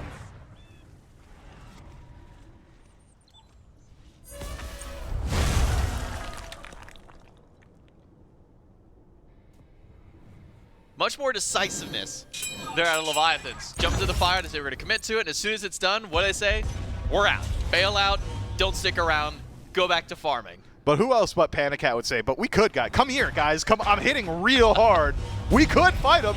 At the end of the day, though, both calls are just straight up correct. The Eldritch Hound's not there to put up a defense. Backing up with Fire Giant, equally valuable as well. Leviathans get to do both. We did get to hear a bit of what Adapting's mind is on. He said, I am split pushing everything. I will split push everything on the map. And I like that call for one simple reason. Who's going to stop Adapting? You send 2 people, you lose the push elsewhere, right? 4v3 heavily favors the Leviathans. You send 1 guy, I mean, you saw what happened to that back camp. That's going to happen to that guy. That's 1,000 damage on his first hit. He's going to be doing that.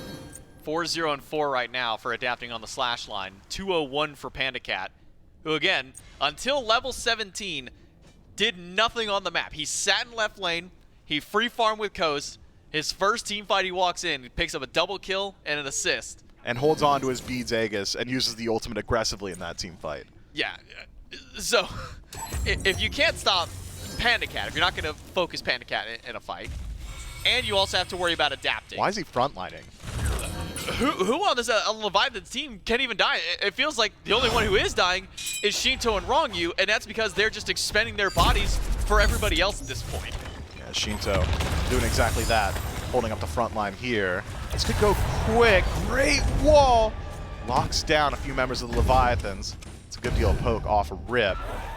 This is exactly what I was talking about. Benny is just invaluable in these team fights. The ability to do damage from inside the wall is the silver lining for the Eldritch Hounds. If things line up perfectly and you get 2 or 3 men in the first tick of the ultimate, walls are good, silence is there, you've got immediate burn potential, that immediate ability to just eviscerate someone and remove them from the map. But it is thin margins and it's telegraphed. You know exactly where Benny's coming from. You can see walls. Benny Q trying to hold on this defense. Gets the silence through wall. Tier 2. One more round of enhanced from Final K. Takes that one down. Oh, by the way, a Fury also for Leviathans. And the 3rd and final beacon. And probably at go least grab for a this Pyro rotation. in a second. Could go to Pyro. Titan's going to push up left side of the map, so I wonder then what the Leviathans do with that. Knowing that, okay, Titan's got to go do its own thing over on left side of the map. With the lead the Leviathans have, and it's staggering at 12,000 at this point, the Leviathans just even care about it. I mean, I know they need to kill the Titan left before they can kill the Titan inside the base. But do you just let the Titan push up, do its own thing, force a fight elsewhere? I mean, what do you do as the Leviathans in this case with this much of a lead? If you could get to either the mid or right Phoenix before the Titans meet, that is probably the best line for the Leviathans. Splitting the map and mental stacking the Eldritch Hounds. Are you ready to deal with the Titan on left? Are you ready to deal with this push? And splitting their attention, certainly very valuable. If you're not capable of getting to the mid or right Phoenix before Titans meet, just go to the Titan. Go, and preferably get to their Titan before it gets to yours. Keeping yours as healthy as possible and pushing down the Eldritch Hounds is certainly incredibly valuable. But here's the thing, J-Mac, and the real answer to all of it. When you're however much gold ahead as the Leviathans are right now, there isn't a wrong play besides walk into enemy fountain. There just really isn't one. They are so heavily favored in any fight that they could find ever that it really does not matter. Inaction and straight up inting are the only things that are poor for the Leviathans to be doing. Panda Cat solos out the Titan on the left. Allows his to continue the march down. Leviathans didn't really do a whole lot with that Titan. Didn't group up towards mid or right side. Did take a Pyromancer. So they do have that Runic Bomb available to them still. Fire Giant's up in just a few seconds as well, so maybe a group up there, get some deep ward coverage. If you're the Leviathans at this point, now with both Titans driven back, now it just returns to only the Phoenixes need to be defended by the Eldritch Hounds, but with all the wards that the Leviathans have placed, they're going to know where the Hounds are rotating at any point during this Fire Giant. So the Leviathans can safely do this one, knowing that they have a mile's worth of playroom before they'd ever have a Hound step foot in the mid. Just look how quickly it goes. Man, there really was not a whole lot the Eldritch Hounds could do there. You're not fighting in neutral territory. You're certainly not stealing the Fire Giant there, so collect as much farm as possible is the only thing you can do. Vapor's Coast gives over a small boon of gold to the rest of his team with a tier 1 tower. We'll see how well their base defense serves. Benny, Neil, and Ducky, those are the ultimates you need to watch. Those little diamonds on the left side of your screen, so important. Once they're down, that's just about all the team fight potential from the Eldritch Hounds. I'll have to hold that for a little while, though. The Leviathans, with plenty of gold in pocket and plenty of power spikes to hit, will go ahead and head back to base, and plenty of time, too, with this Fire Giant. It's easy to forget, considering all that has happened throughout this game, but we're only 26 minutes in. Yeah. I mean, this has been a breakneck pace. The Leviathans really don't need to do a whole lot for a while. I mean, knock down one bird, and you've essentially done it. That's all you need from this Fire Giant. So go ahead. Take the lackadaisical approach, cross your T's, dot your I's, grab a Primal Fury. Keep it simple. What's baffling about him is, I think it's like 20 minutes in, we were looking at 7,000 gold. Like, all right, that's pretty good. Yes. But every time I look back up, another minute goes by and another 1,000 gold keeps going to the Leviathans. And again, it's not like the Leviathans are killing the Eldritch Hounds on cooldown and then just taking every structure or whatnot on the map. They're just taking whatever's in the jungle as they walk by, as they stroll through the map. They just keep expanding this lead. Benny Q, some damage on the left side, a lot towards Panda Cap, but he's got lifesteal, so all that damage was for naught. So Oath, he's got to see what he can do. Shinto, not as much lifesteal. One good Pyroclast on a wave should heal him back up, but Leviathan's waiting for a moment to taunt on the Neomon. He's nearly gone. The dot's not quite enough from the items, but adapting Sonic Boom to the back with a 1 kill and 600 after 600 crit. Who's going to stop adapting? The Mountain is going to stop him because he misses the dash. But a left side Phoenix goes to the Leviathans. Wall by Oath is good. Vapor's Coast walks up, gets taunted right back in by Wrong You. To the sky is Coast, but on land he has a whole heap of hell waiting for him. Panda Cat swinging on his way, but he doesn't get the ones that he needs. Shinto adapts out. Panda Cat takes down Ducky. And the health bar is not so great on the side of Leviathans. Oh, it's in no man's land, and he's been spotted now. Panda Cat off the mark with Banish. And Shinto low HP, needs to play cautious, but it's Benny on the chopping block. Steps too far forward, does plenty of damage, but cannot survive himself. And now it's the Leviathans, with 2 dead on the Eldritch Hounds, knocking on the mid-Phoenix. Mid-Phoenix, half HP. Neomon ultimate onto Panda Cat. He's up in the sky. Keep your eyes on Oath. Never mind. Panda Cat did. He said, okay, I see you. Here's all of my damage.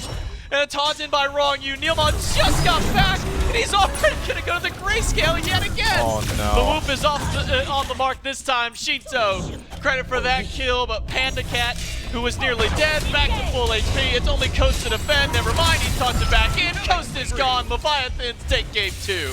I mean, the Levis are just playing so much faster than the Eldritch Hounds. The Hounds weren't ready. And it's exactly as you said. It's not as if the Leviathans are swamping the Hounds in every single team fight, then grabbing an objective. It's Leviathans walked through the jungle and the Gold Fury was there, and then it wasn't, right? And then it was the Pyromancer, and then it was the Fire Giant, then it was the Gold Fury and the Pyromancer, and then it was the Towers, and then it was Oath like twice as well. There have not been proper answers, and we have not seen the Hounds ask the questions. And I think that is the biggest change we're seeing from this week's Hounds to the previous. I was seeing a lot of confident plays, I was seeing a lot of engagements, a lot of objective play from the Hounds. Now it's a lot of, man, I sure hope the Leviathans aren't over there. Oh, man, it'd be a real shame if the Fire Giant went down.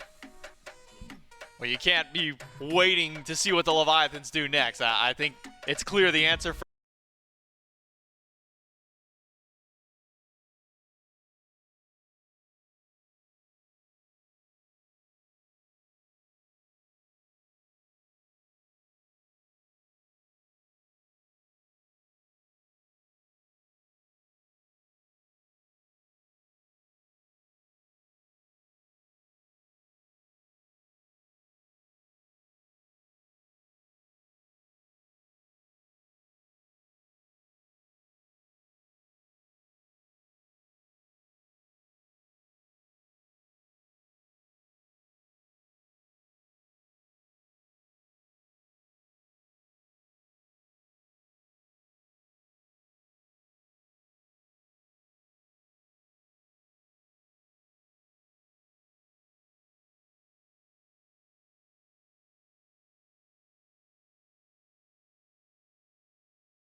Welcome back, everyone, as the Leviathans now go up 2-0. It's Goran's inbound as we try to break into this one. And really, at least what I got out of that inbound, the Leviathans look great in team fights. Like, I mean, you put them together, assemble them like Voltron. It's what we called them years ago because they did it really well. And it seems like they've gotten back to like that style of I mean, the pace that they were setting, the Hounds just could not keep up. Yeah, this Hounds comp, especially in team fights, they need a few seconds for that team fight to kind of start up before they can actually like get in there. That's like the downside of gods like Thor. That's something that they really lack. And the Levi's are getting into these fights quick, and they're ending very quickly. We need to see the Hounds switch up. This Thor is usually a very high prio god, and it's got a lot of value, obviously. But Myth told me something on the way back, where there's some days it's just not a Thor day. Yeah. Oath specifically is not hitting a ton of abilities. I also think the Levi's picks into this Thor are also very, very strong. I want to see the Hounds step away from the Thor, pick one of those power jungle picks, Kama, Pele. I mean, even Set in the jungle, I think I'd prefer at this point over the Thor. These fights are just happening way too fast, and we need to see the Hounds, you know, change up something. Otherwise, they're going to be going down 3-0 and losing the set that quick. Yeah, I was looking, towards the past, specifically trying to find the different things that we've seen from Oath on Thor. And it's just one of those guys, like, he's never necessarily done bad on it, but I remember even talking to you about it where I was just like, I know Oath has had great Thor games that I've even seen, but it never stood out to me as like, that's an Oath pick, baby. Like, he's a Thor guy, And so it is impressive to me, at least, to see him go back to it. I wouldn't mind changing it up. I think this adapting as well looked really good on the Mercury, and everybody on the Leviathans looked really good as it turns out. And really, you get that kind of spread across the map. As I think adapting was very, very what's the word? Involved. There it is. Yeah, I was like, involved. There's another part of it, involved. He was involved across the board. And, we were talking about it like, hey, do you party punch Golden Blade for like early game, let's beat him down? Do you gooseberries and rage to, hey, no matter what, I'm going to beat you down? And looking at the builds, like I know Neil, I think eventually got to the Spectral, but by the time he got to the Spectral, the Leviathans had already been able to kind of run away with it. So that early rage really working out, that early crit really working out. The only time that really was unfortunate for adapting is when we caught him missing the dash going into the fountain. Which sometimes it happens, man. And at that point, you're chasing him into the fountain. You kind of know that you're super far ahead. True, and he got both relics as he like dashed through, also from both the Kalina and the Rama. Adapting, putting on a show in these late game team fights, and as you highlighted, his early game was really strong for like a Mercury also. Usually you think of Mercury as a god that you want to get to late game on. Mercury really strong at that level 5. He's got one of the best ganks in the entire game at level 5. Yeah. And they've really been kind of, putting a lot of pressure on Ducky. And Ducky's been getting ganked a lot, and he's been being put behind. And Oath just isn't really visiting this lane.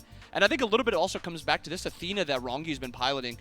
Game 1, I think he had a fantastic game. Game 2 is a little bit more laid back, and his team was kind of putting on a lot of work. But he's just been able to visit the solo lane with the Athena ult also, and Ducky's in a lot of 3v1s over there, not getting any help. And as that's happening, the Hounds aren't doing anything else around the map. It's just them farming. So the Levi's are putting pressure somewhere, the Hounds aren't responding to it and aren't putting pressure anywhere else. The Levi's are just free to make plays almost wherever and whenever they want. I know there's going to be someone, Flare Boot probably, anybody out there that's better at math than I am, especially Smite math, because some of that stuff gets complicated fast. I know I was talking to you and just like, I don't know how big of a boost an Athena ult is for a Mercury, but like, because it gives that move speed now.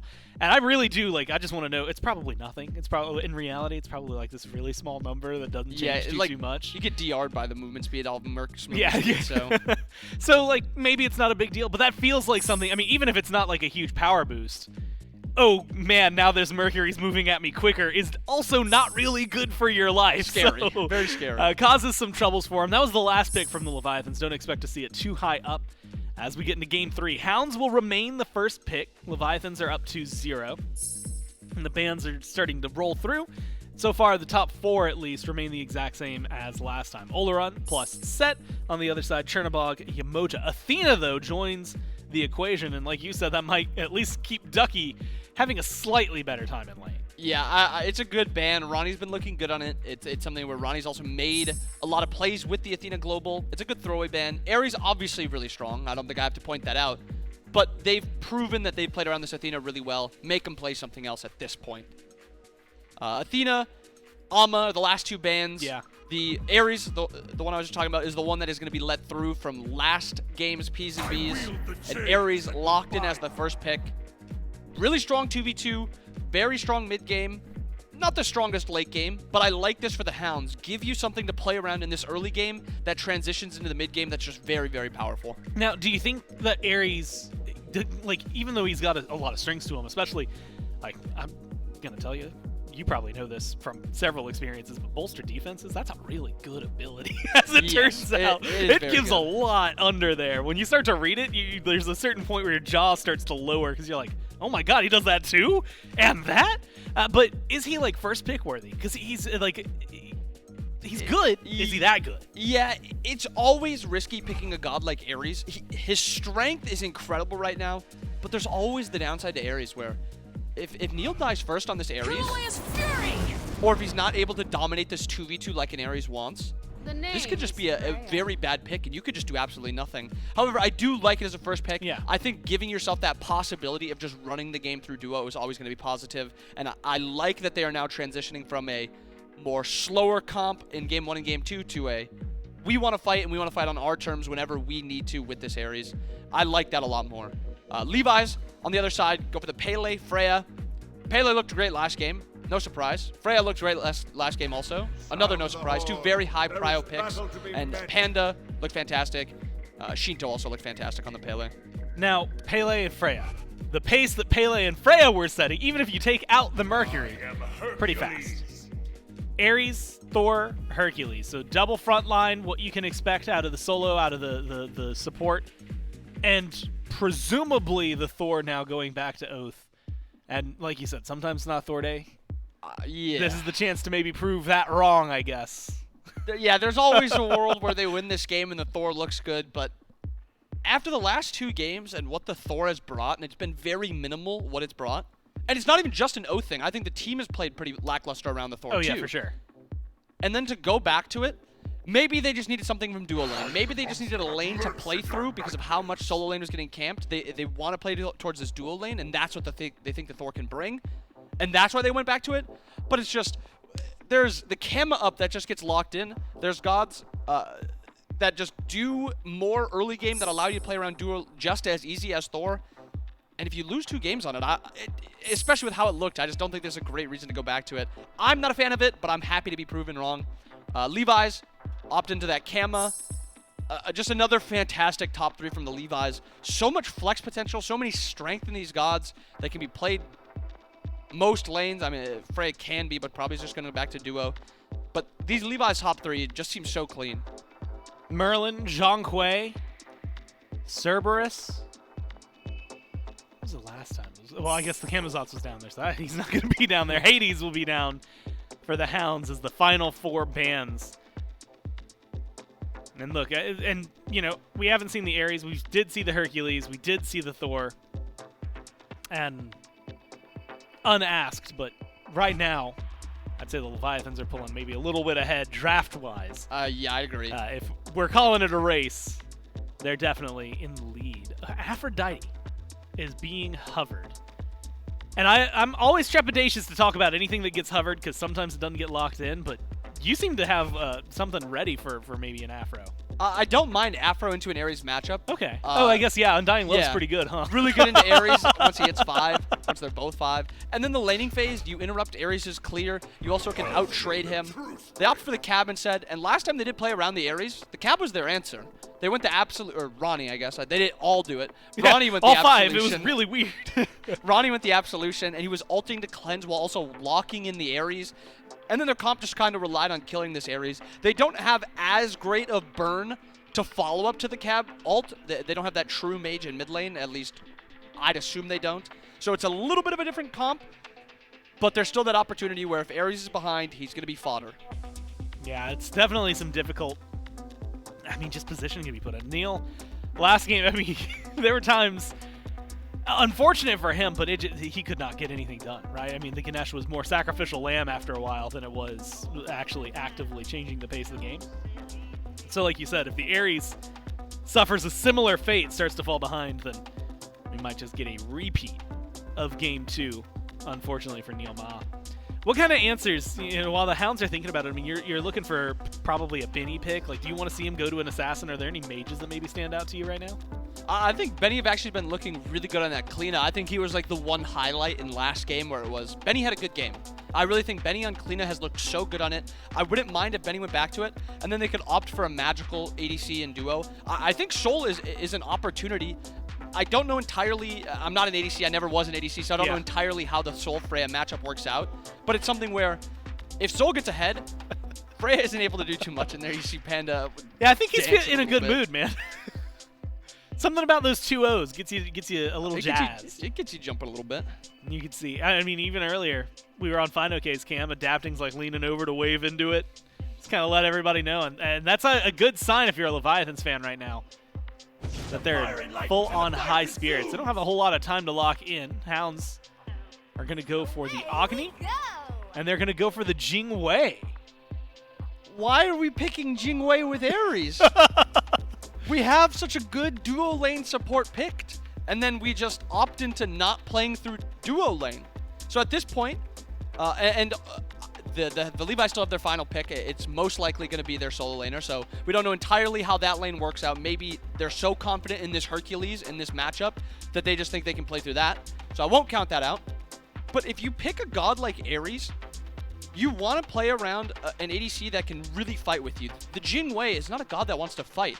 So it's almost like the Hounds played or drafted their comp to play around the Ares rotating out and just farming through the early game, which is one of his strengths, which doesn't make a ton of sense to me. The Hounds comp will play very well in mid games, don't get me wrong. They have a very safe backline that has a lot of follow-up, a lot of beads burn, and they have really, really good dive. So if they can, not fall behind in the early game, their mid game is very strong.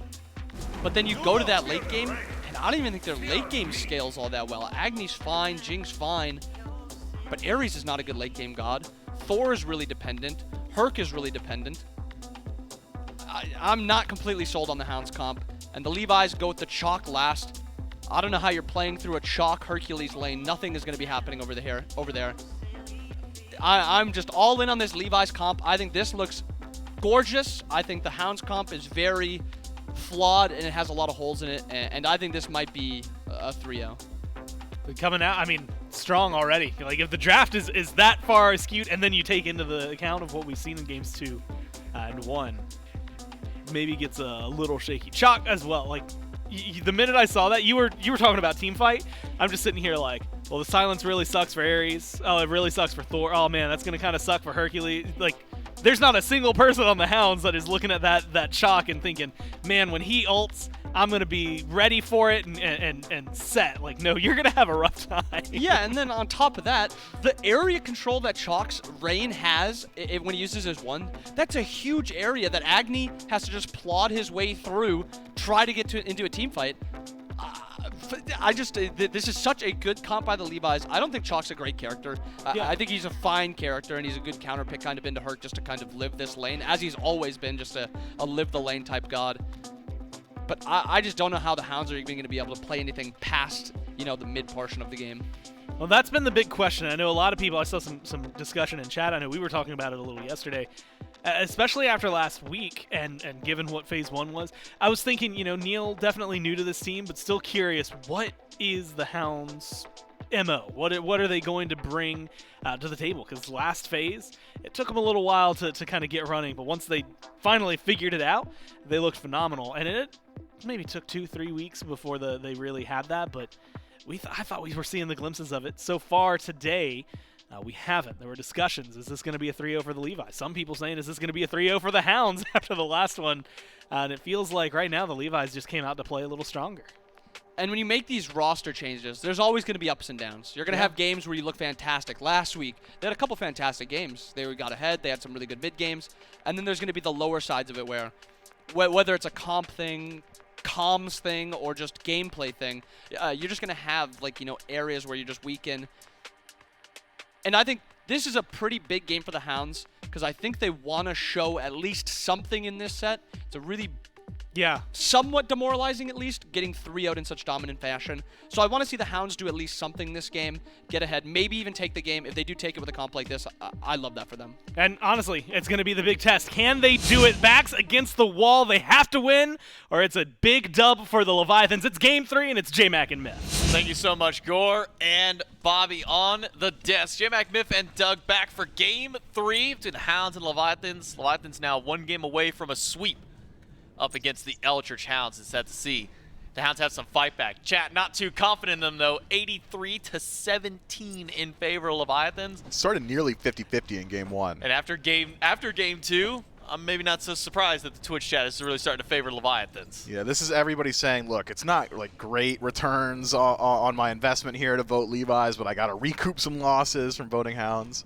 I get it. I'm a betting man. I understand how that game goes. God, I hope the Hounds win to just ruin Twitch economy. God, it'd be so It's always funny. the best part.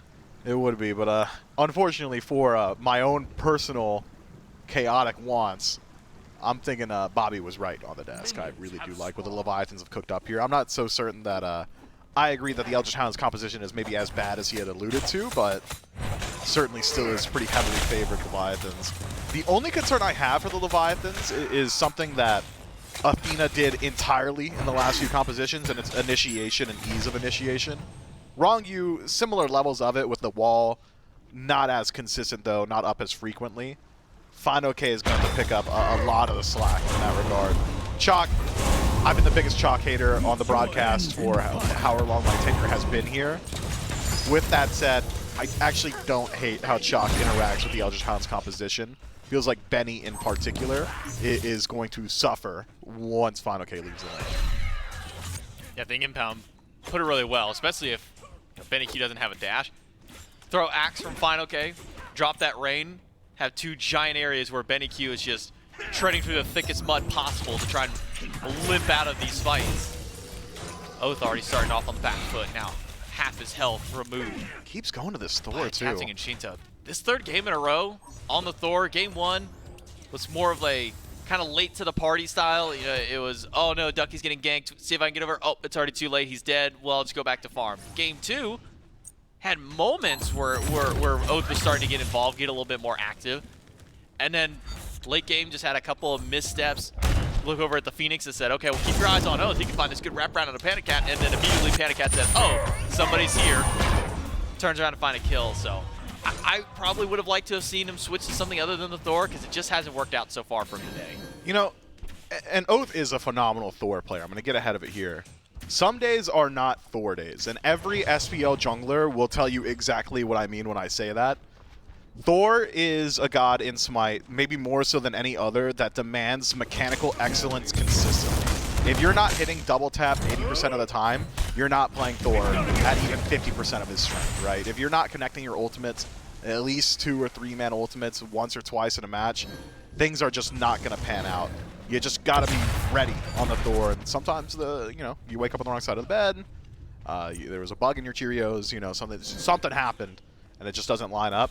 I'm not saying we're there just yet for Oath, but I'm thinking if Game 3 looks like Game 1 and 2, we were there for Oath. That's my most diplomatic way of wording it. Could even just be a case where we saw for players like Scream, they just say, I want to play this god. No matter if it's winning or losing, I want to play this. Maybe it's you want to get some extra experience on it. Maybe you just want to keep working it. It worked really well in scrims. Keep going at it here. Maybe it was just, I had one misstep in the early game and that just kind of spiraled things out. But Thor's never really been one of those where you kind of go, man, I wonder if this kind of works here. Thor either usually works or he doesn't work. And so far, it hasn't worked. You know what a great example of it is? In Season 9, Phase 2, Captain Twig broke out Thor for the first time for the entire year. And I think that's the last time we saw him on Thor. It's that kind of thing where it's just you just gotta have it. And Oath usually does, and I expect more from him. It is worth noting that your jungler is always going to look especially rough when the team is losing. What are we doing here? Just going to escape this situation.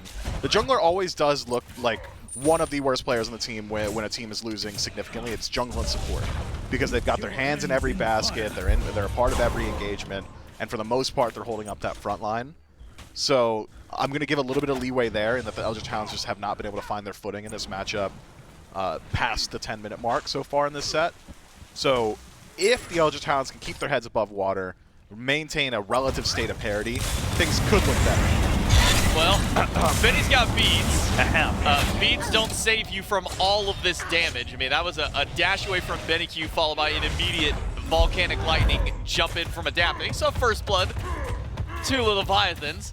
And, well, before that death happened, I was going to ask you, well, if you're Oath on Thor, where do you go? Where do you try and get pressure in one of these lanes? Because Shock doesn't seem fun to try and play against. We know he's not going over to duo lane, as indicated at least by game 2, where Panicat free farm till 17. So do you play through mid? Well, now the death on the Benny Q might be a little tougher. Yeah, but playing on mid right now is still a very good spot to be, just because Pele doesn't have great interactions with Thorwall. Dunk into Thorwall, and he's stuck, and Benny Q's always going to have follow-up, so long as he's somewhere in the lane. Agni's range, very good. So I think rotations there could be valuable. You really don't want to go over towards the Soul lane. Feels like Final K is going to be pretty difficult to shut down there. Duo lane, I mean, that's as ideal as it gets. Killing a Freya is the highest value kill you're going to get on the map, besides maybe adapting at this portion of the game. But what you get is slowing down a late game Freya, which is just so great for your team. But as you said, we've got 2 games of data now that Panicat will be free farming over there in that duo lane. So yeah, keep headed mid. Keep headed mid. I think that's got to be the play for Oath. It was in mid. Whoop misses from Panicat. So Oath able to steal away. Back camp. Fine, okay. Tries with adapting to steal away blue. Unsuccessful this time. The Eldritch Hounds now playing a bit more aggressive. Able to grab not just that back harpy, or not that back chest camp, but also the purple buff. Removing that from Panicat. Putting some pressure there. Not allowing Panicat to have every ounce of free farm on the map. The fact that adapting is able to steal a speed and essentially just walk away from this might be one of the more criminal aspects of all of this. And he's sticking around. He's like, well, maybe I could take this one little tiny camp on the way out. I mean, he gets the ultimate off Ducky, but like, who cares? I mean, Ducky's not killing him either way there. Adapting had ultimate throughout the entirety of it. I think Ducky's just trying to force resources, see whatever he can get done. Even this is not a massive threat to adapting. Bad out of hell is true to its name. He's getting out of just about every single situation, but applying poke will prevent him from rotating towards mid or maybe pressuring Benny. So I like the allocation of time there from the Eldritch Hounds, and even with Ducky spending so much time in the jungle, he'd actually gotten the better end of the matchup with Final K. So it loses maybe 2 or 3 minions to tower, still should be nursing a slight lead. It is worth noting, though, with Ducky as well, we get Breastplate of Valor back. That is a buffed item. Base Breastplate of Valor, as well as its upgrades, have received some significant buffs in this patch. I think it's in a decent spot. If you're rushing it, though, I think that does mean you kind of want to get involved in a team fight a little bit sooner rather than later. So rotations towards mid could be the play. Could be like we were talking about back in Game 2. Want to be ready for that Stygian Beacon fight? Well, Ducky's ready for it. Man, that's a nearly 3,000 gold investment for Ducky. Neilma ults 2, pulls him back in. No beads or ultimates used in return. But now it's a turn and burn back on Neilma. Stun is good. And now with Shinto here, the party's done, but it's a crash from Oath to nearly take down one. Does end up getting one, but he trades his life to double kill for Shinto. And even with Benny Q stepping up, he's giving Maypor's coach some extra confidence to go in. Stun kicks up Panicat, gets him in the sky. And Leviathans take it 2 for 1. I mean, that's a great dunk from Oath. More of that. That is exactly what you want to see. Involved in the team fight, separates the engagement, make sure that there is some sort of fight back. Unfortunately for Oath, it's kind of a Jingwei over there. Not exactly the best at PvP just yet. Probably want a little bit more crit before you got the real follow-up, so doesn't quite find the full value from that massive stun afforded to him by Oath, but even just looking at the relics, I think it is so significant. Now Shinto doesn't have beads, which means Shinto should just die to a dunk so long as Oath can find it in the next 2 minutes. Purple stolen by Coast. Panicat relegated to sitting under Tier 1 tower after nearly going down in that fight and having his wave shoved into the Tier 1. But this is the most proactive that Oath has been playing on the map so far this set. These rotations over to dual lane, not letting Panicat get to that same level of farm and safety that he had in game number 1. Still 2 assists on Panicat, so forcing a bit more activism from him this time, but I think you put it perfectly. More of this. more Oath dunks to duo lane, try and get kills, more attempts at kills over anything else. I don't want to see passive Thors. Thor's all about the big plays and want to start seeing some more. He's doing a good job of it so far. You can even see it reflected on map a bit here. Panda Cat now slightly behind. Cage is good. Benny is not. He is simply removed from the map. That's gonna keep happening, is the thing. Looking at the screen here, no Phantom Shell just yet. Neoma's gonna want to upgrade that sooner rather than later, but even if it was upgraded, it wasn't available. Even if it was available, wasn't there. So not a whole lot of counterplay available to Benny. The only thing he could have done, Benny that is be already in the tower. Yeah, 'cause I think wrong you caught his dash with the wall, and that's part GG. of why Benny Q goes down. Because, as I mentioned earlier, beads not gonna save you from the damage. Sure, you can get rid of some CC. There's a whole lot of damage following up from now that lack of the CC that's hitting you. Especially with Shinto and how potent he has been on this pick. 3-0 already on the Paley. We're only 10 minutes into the game. And when we got the picks and bans, I was looking, I see Kamazos and I see Pei locked in. Like, okay, that can go to either player. Now, both those picks can either go to Shinto and then go to Adapting. But joke, yeah, there was a little bit of joke. We had the Leviathans in the studio yesterday. If you didn't, tune in for that. Adapting kind of made a little joke about how his Pele may not have been as good as Shinto's the last two times that they got kind of played out there. Shinto, I think 6-0 last time he had this pick. Adapting, not the greatest showing on the 2-7. So after Shinto has a great performance on a game 2, maybe no surprise it's back in his hands and still popping off in game 3. And Kamazos just solidly fits Adapting style. Having that get out of jail free card allows him to play a bit more aggressive. When we compare Adapting to maybe some of his contemporaries in the league, I would say it's a more subdued style from him. Unless he's playing a pick that has that get out of jail, some sort of global presence, the ability to get up into the air, or a self-banish, and Kamazos does all that. Ducky needs some help, needs a way out, but he's got neither of those ones. Push against Shinto, nearly takes him down. Oath dunks in, secures it with the wall. Ducky lives. Oath gets one. Fine, okay, gets him on a double tap and the spin. Double kill for Oath. The Hounds back in it. It's about time Ducky got some help on these ganks, right? Feels like game 1 and 2 we're talking, man, Ducky survived a really long time. He did a lot of damage, It was not easy to kill him, but nobody was there. This time Oath shows up, and he shows up big and turns the fight on its head. A double kill over to the jungler and a bounce pack performance from the Eldritch Hounds there. Love every single bit of it. That's a smart adaptation. The Leviathans now are very willing to dedicate a whole lot of time to making it miserable to exist if your name is Ducky. Well, then maybe you can mediate some of that. You can mitigate it, by sending some of your own presence to the right-hand side of the map. Oath arrives at that answer in game 3. And already now in a much better position. This is a much closer game than where we are previously. That said, it's the Eldritch Hounds with the onus now. Significant gold lead over to them. Perhaps leverage that into an objective. It's not going to be the easiest thing on the planet, but your composition does have best confirmation on map. I don't think anyone's matching Rainfire into Flame Wave. So if it does come down to a coin toss on either Gold or Pyromancer, it's weighted to the Hounds. Panda being chased out by Coast. Level up on the Jing Wei, but now it's Oath once more to the sky. Panda Cat doesn't get hit by the dunk. Oath misses out this time. Panda Cat still has ultimate use speeds and ult. But ends up burning both from the Hounds for that rotation.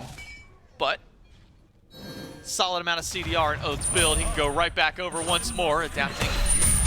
Chained up by Neomar. Benny Q dangerously walks in the middle of 3. Uses the Ancients early and the beats after. Neomar tries to pull back. Shinto does do so with wrong use help. And Adapting still barreling forward. Benny Q's low, but Wall is caught up in Porsche Coast, and Adapting has grabbed Benny Q. All by his lonesome. Vegas from Vapor's Coast buys an extra bit of time. Stun from Wrong You. Gets beads from Oath. And a fight that looks so great starting out for the Hounds comes up for the Leviathans. I think, low-key, Neomar ult cost them the kill. Shinto is going to get hit by Bomb Stun there and likely a little bit more damage afterward. But because Neomar hits him with a no escape and was isolated on the right-hand side of the map, Shinto said, thank God, man, Volcanic Lightning was down, I didn't have beads, I'm dead here if this Bomb Stun connects. And he's delivered away from it, doesn't even take the damage, so is allowed to re-engage at 80%. Adapting's got the flank of the team fight in the Eldritch Hounds. Unfortunately, victims of circumstance there lose out on what could have been a massive shutdown kill. Now 2-0-3 for adapting on the Camazotz. Shinto did get shut down earlier. That dive towards Ducky did benefit Oath, at least catching him back up to adapting, keep them relatively even, but now death onto Oath, going over to adapting, puts that lead back in the Camazotz's hands. Wrong you get stunned out by Oath. I thought for a moment Wrong you was just going to go out for blood, so you stunned me. Well, I got a couple of my kit too.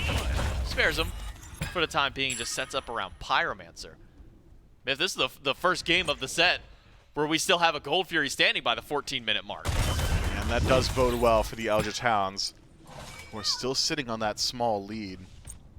I had thought we would see a little bit more crit in build from Vapor's Coast by this point, which would open up the door to some of these objectives. Speaking of objectives, it was only a matter of time you speak it into existence. Not the Gold Fury, but the Pyromancer is knocked down. And it is a concerning trend in this set that might come back to bite them here in Game 3 for the Hounds. Leviathans just show up, heat check an objective, and usually it's just that. Heat check, someone shows up, disengage. Hounds have not been showing up, and if you're not there, what's going to stop the Leviathans? Nothing.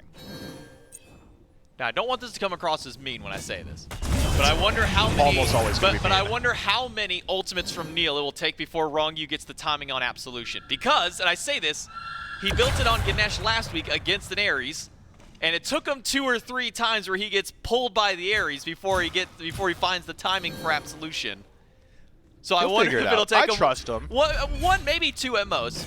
But then Wrong You It's should like a hopefully get the relatively timing new down. item, man. Come on, cut up some slack. It hasn't really been meta for a while, but that 1.5 second CC immunity, they got that buff recently. It's made it a little bit more enticing now for some of these supports to pick it up, especially these ones that don't have that inherent CC in their kit. Yeah, it is going to be important.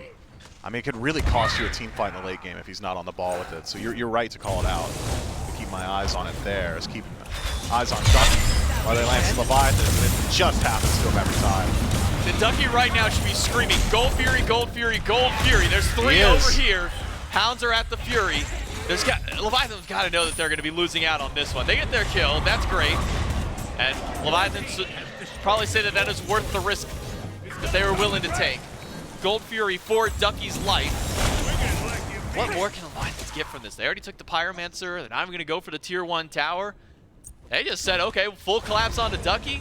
I guess his life is worth a Gold Fury to them. I mean, they've got an hour of in-game time of going for that exact play and not being punished for it. I can't fault the Leviathans for attempting it once more.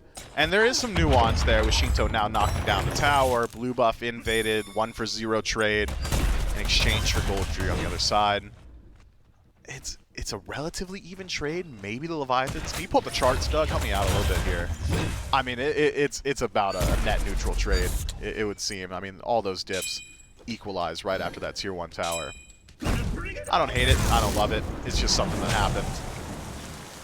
Catching Fine OK back up. Not exactly the worst thing on the planet either. It does delay the game a bit, though. Now the Leviathans have to wait a bit longer if they do win on a team fight to look towards an objective.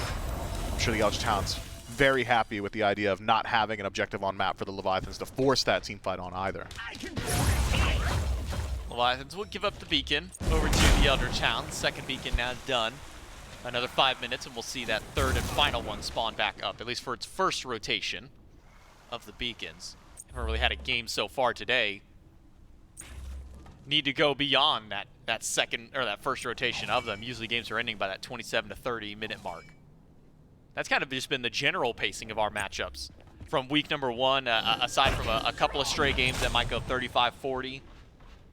This has been about the timing for most of our matchups in the SPL since kickoff, and week number 1 has been this 27, 30, maybe 35 if we're pushing it a little bit style. If it's a Jade Dragon set, yeah. Yeah, if it's a Dragon set. Oh, spot out in the jungle. Hit by the Screech from adapting. It's a good poke.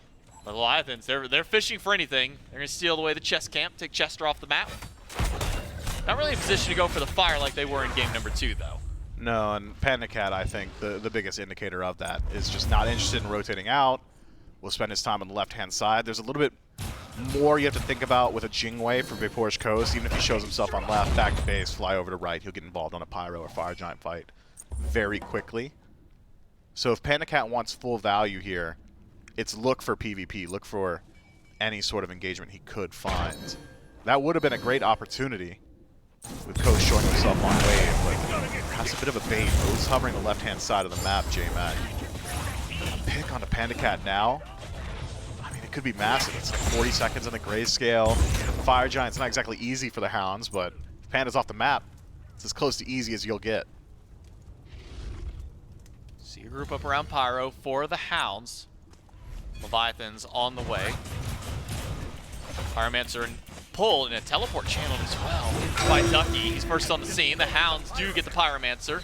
It's well played. He'll immediately bail out. Ducky gets the push on the wrong U, but he gets stunned out instantly. Now Pandacat has joined the fight. And he's got a lot of damage already swinging back, but he gets hit by the bomb stun, bomb follow-up. Really? Or stuff into the sky. We'll get some good damage off, but felt like maybe the ultimate necessary. Didn't want to use beads or Aegis, I guess. I mean, I don't even think he needs to do either. Take one bomb, back up, lifesteal it. Could have been an option for him. Instead, Valkyrie's discretion does make him a target. Oh, no. Oath! Dead in the air. I think that's a Bluestone and Crusher proc that takes him down. Neoma in the sky. Knockdown misses by Ducky. Neo goes for the ultimate. He's got to find 3. It's only going to be Final Game pulled in and a kill for Ducky. Now I push Leviathan's back, but if that gets crashed, has to use the beats to get away from Chain Coast. And Benny just do a little too much damage. And even with wrong you stepping up, that's not enough. Benny Q takes down 1, about to grab a second one. It's a double for Ducky. Shinto's got a lot of damage. Neil Marshall might have been his one saving grace. And Ducky's getting so much done. Pull just barely off the mark, but Pandacat not out of it just yet. Vaporish Croast credit for the kill. There needs to be some anti-heal. There needs to be an answer for Ducky. This is very clear a Hercules diff right now. The pools have been on point. The punches are there. The space is created. We saw Pandacat full channel his entire stamina to Ducky, and he was just fine. Anybody else gets hit, this Freya looks real good. Unfortunately, he's hitting the Hercules, and so the Eldritch Hounds went out cleanly on that team fight. 20 seconds of the grayscale until Pandacat's back in the realm of the living. 5 strong for the Hounds. Leviathan scattered to the winds. Fire Giant's not going fast. It's fast enough. We'll see if Final K can slow him down. Don't teeter around fine, okay. He was able to bail out long enough for Leviathans last time. Fire Giant down to a quarter HP. All bombs expended by Benny Q. Fire Giant low, secured by the Hounds, but a team fight after. It's already Benny Q off the map. Neil Ma, half HP, forced out, but adapting, blinks in. Gets the screech, but gets hit by the knockup. Can't continue to chase on Coast, but still go for Neil Ma. Double kill for Shinto. Ducky, who's been so survival this game. He's caught between a rock and a hard place. He has literally nowhere to go, but there's no damage being pumped into him until just now. By the triple push and a triple dunk by Oath. The turnaround by the Eldritch Hounds. It's been a massive swing. Vaporous Coast takes out adapting. Ducky finds another pick back on Final K, and it's a double for the kid. Man, that is just ridiculous. Ducky is unkillable. The Iron Mountain out of the solo lane. You need Sunder. You need some anti-heal. You need more damage. You needed Pandacat, if we're being honest. And even then, might not have been enough. Ducky's healthy. He's legitimately healthy right now. What is your answer? Hit someone else. Hit anyone else. Who was hitting him during that wall? Like, everybody. There were 4 they people. all had to have been hitting him. And his health bar didn't move. It stayed right there the entire time. I mean, Adapting doesn't have the most percent pens stacked up just yet. We're still waiting on a little bit from Shinto as well, so that'll help out a bit. But I think anti-heal really needs to come into the equation sooner rather than later. Brawler's Beat Stick, Divine Ruin if you can, Contagion. I don't know, it's too late now, and Ankh. Literally anything. Sunder.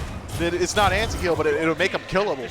Literally anything, because as it stands, I've seen enough. Any damage that goes into Ducky is worthless damage. He's just going to shrug it off. He did. Gets a triple push for a massive dunk by Oath afterwards. I mean, that was clip-worthy. Put that on the reel. That's what we've been waiting for the entire set. Oath gets spoon-fed a quadra dunk, man. I mean, it does not get easier than that. Hand-delivered, wrapped up in a nice little bow for him and everything. The Eldritch Hounds now with their first real lead of the set so far. 6,000 gold and climbing nearly 7K for the Eldritch Hounds. Gifted to them by Leviathans trying to funnel every ounce of damage they had left in the tank to Ducky, and he just shrugs it off without so much as a care in the world. Ducky walks up, finds out a pick on a Final K. This has just been consistent from him all game long. Final K has got to try and heal back up. Look at the damage that Benny Q's starting to get online for himself. And Typhon's Fang Power Spike for Panicat, proving now that he does pose at least a little bit of threat towards Ducky. Unfortunately, still no answer to that sustain. Tier 2 tower. Should be an easy pickup. Slow going, but eventually does fall. Leviathans keeping some semblance of presence towards the center of the map. You can play cautiously, though. Massive rotation from the Hounds towards the left-hand side. They want to make contact with that Titan soon. All the while, adapting, doing what he said he would do in game 2. It's just split pushing, stealing farm, staying as far away from the team fight as possible. Titan from the Leviathans will mosey on past the Hounds and then immediately fall after full health Titan. But the Hounds still pushing down the lane. Tier 2 tower, foregone conclusion for the Eldritch Hounds. Knock that one away. Now 5 strong. Oath sitting to the left-hand side. Or I should say the right side of the jungle. Adapting will now go back to base. This Phoenix is not living very long. The Eldritch Hounds have removed that one just as quickly as when they walked up. Wrong view. Walls off Benny. Gets pulled back by Neil Ma. And the damage is not quite there just yet. Adapting trying to bat some right back, but doesn't have very much left. Left side Phoenix gone. The best one for the Hounds because this Fire Giant's about to spawn back in. That is as good of a Fire Giant power play as you could ask for the Eldritch Hounds, and I think they play it very well. Leviathans, of course, a little bit late on the uptake. Were not 5 stacked on the left side Bird 4 defense, but even had they been, it's not exactly a base defense composition. You don't have the best ability to keep those waves out. Your poke potential is relatively low compared to what the Eldritch Hounds have got. This Agni can just pepper you with damage from range, and that Shinto can offer is a Pyroclast from range. And it's not exactly a whole lot. So the Leviathan's best defense, should the Eldritch Hounds get Fire Giant again, is a good offense. Full on, spearhead, jump into that back line, deal with Vapor's Coast, deal with Benny, and then deal with the consequences a little bit later. You're almost always going to trade out at least 1 for 1. I don't see Shinto surviving many of these fights. But just letting the Eldritch Hounds knock down that bird, I think, perhaps the worst answer they could have devised. And now, with minion waves already starting to move in towards the Leviathan side of the map, we're about 10-15 seconds away from them leaking in towards the base. Fire Giant's already back up. All the Hounds need to do from this position is keep up pressure, and they will start to passively win on map. Fine, okay, heads back to base, upgrades his starter. The Hounds have advantage around the Fire Giant, one of their first advantages this entire set that they have now had up against the Leviathans. They got fire last time, lost a couple. They can now group back up once more. The question is, will there be a response from the Leviathans? Oh, gets picked off in the jungle. And all that lead that they could have had potentially squandered away, because now the Leviathan's starting to collapse back in.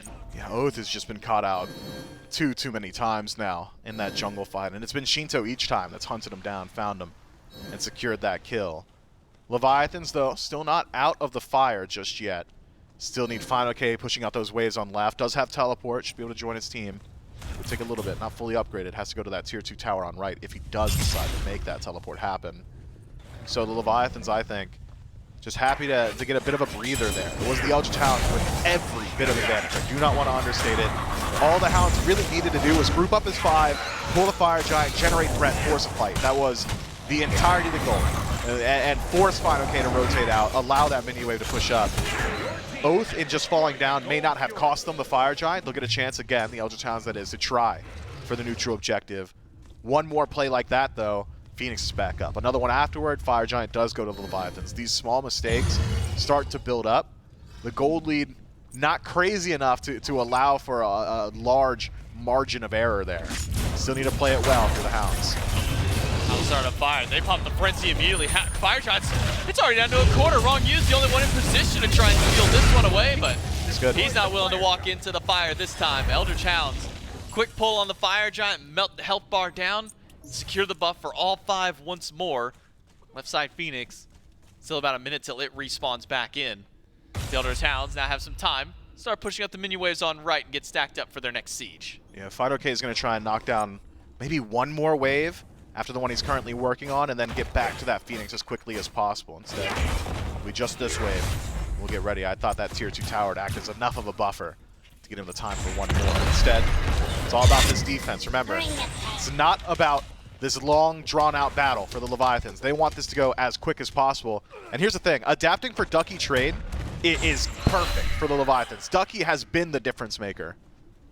Ducky has the teleport, but is more concerned with this kill onto adapting. Missed the push, missed the pull this time.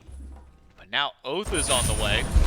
2v1 would be great, but adapting is just buying time for the rest of his team. Chained up for 2. Does get 2 ultimates. Neilma happy with that trade, adapting back to the base. He's bought enough time for the Phoenix to respawn in left. He hasn't bought enough time for the Phoenix on right side. Nope, that one is gone. A few in-hands from Coat.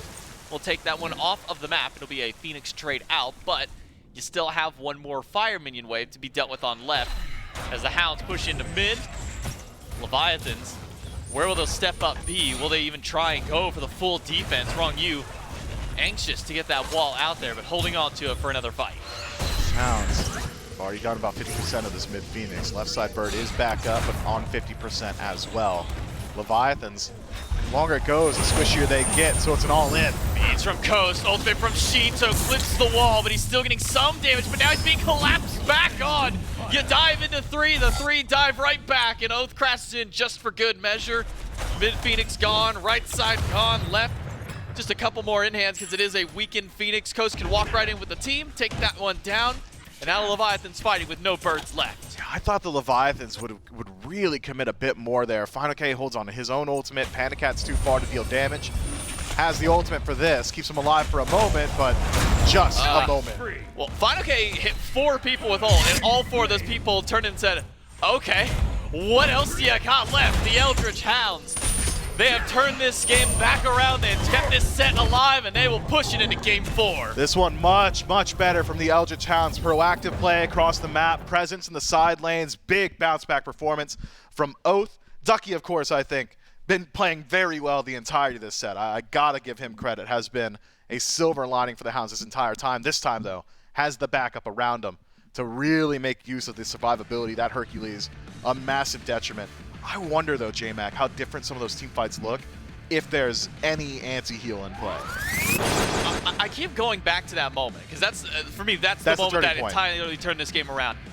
I think it was that wall was just too close to the actual jungle wall, and Wrong Yu was body blocking the whole team out of damage potentially, because there was not a lot of room there. You got to break those Karak walls down. Like, Freya can't get in close because there's a Kabrak in there. The Pele can't get close. Adapting can't get in there. I think legitimately Wrong Yu may have accidentally just blocked Ducky in and left him there. Maybe. I'm not so sure, though. I'm sure we'll have some sort of replay of it, but itemization needs to change for the Leviathans. Eldritch Hounds, no changes. More of that, please. Yeah, Eldritch Hounds look great here on their turnaround for game at number 3. They win out, and they push over to game 4. That's coming up right after this break.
backs against the wall, odds against them, bets against them as well. I think it was like 15 people or something, 17 people in chat just got a massive They won everything. payout from like 4 million other points spread across them.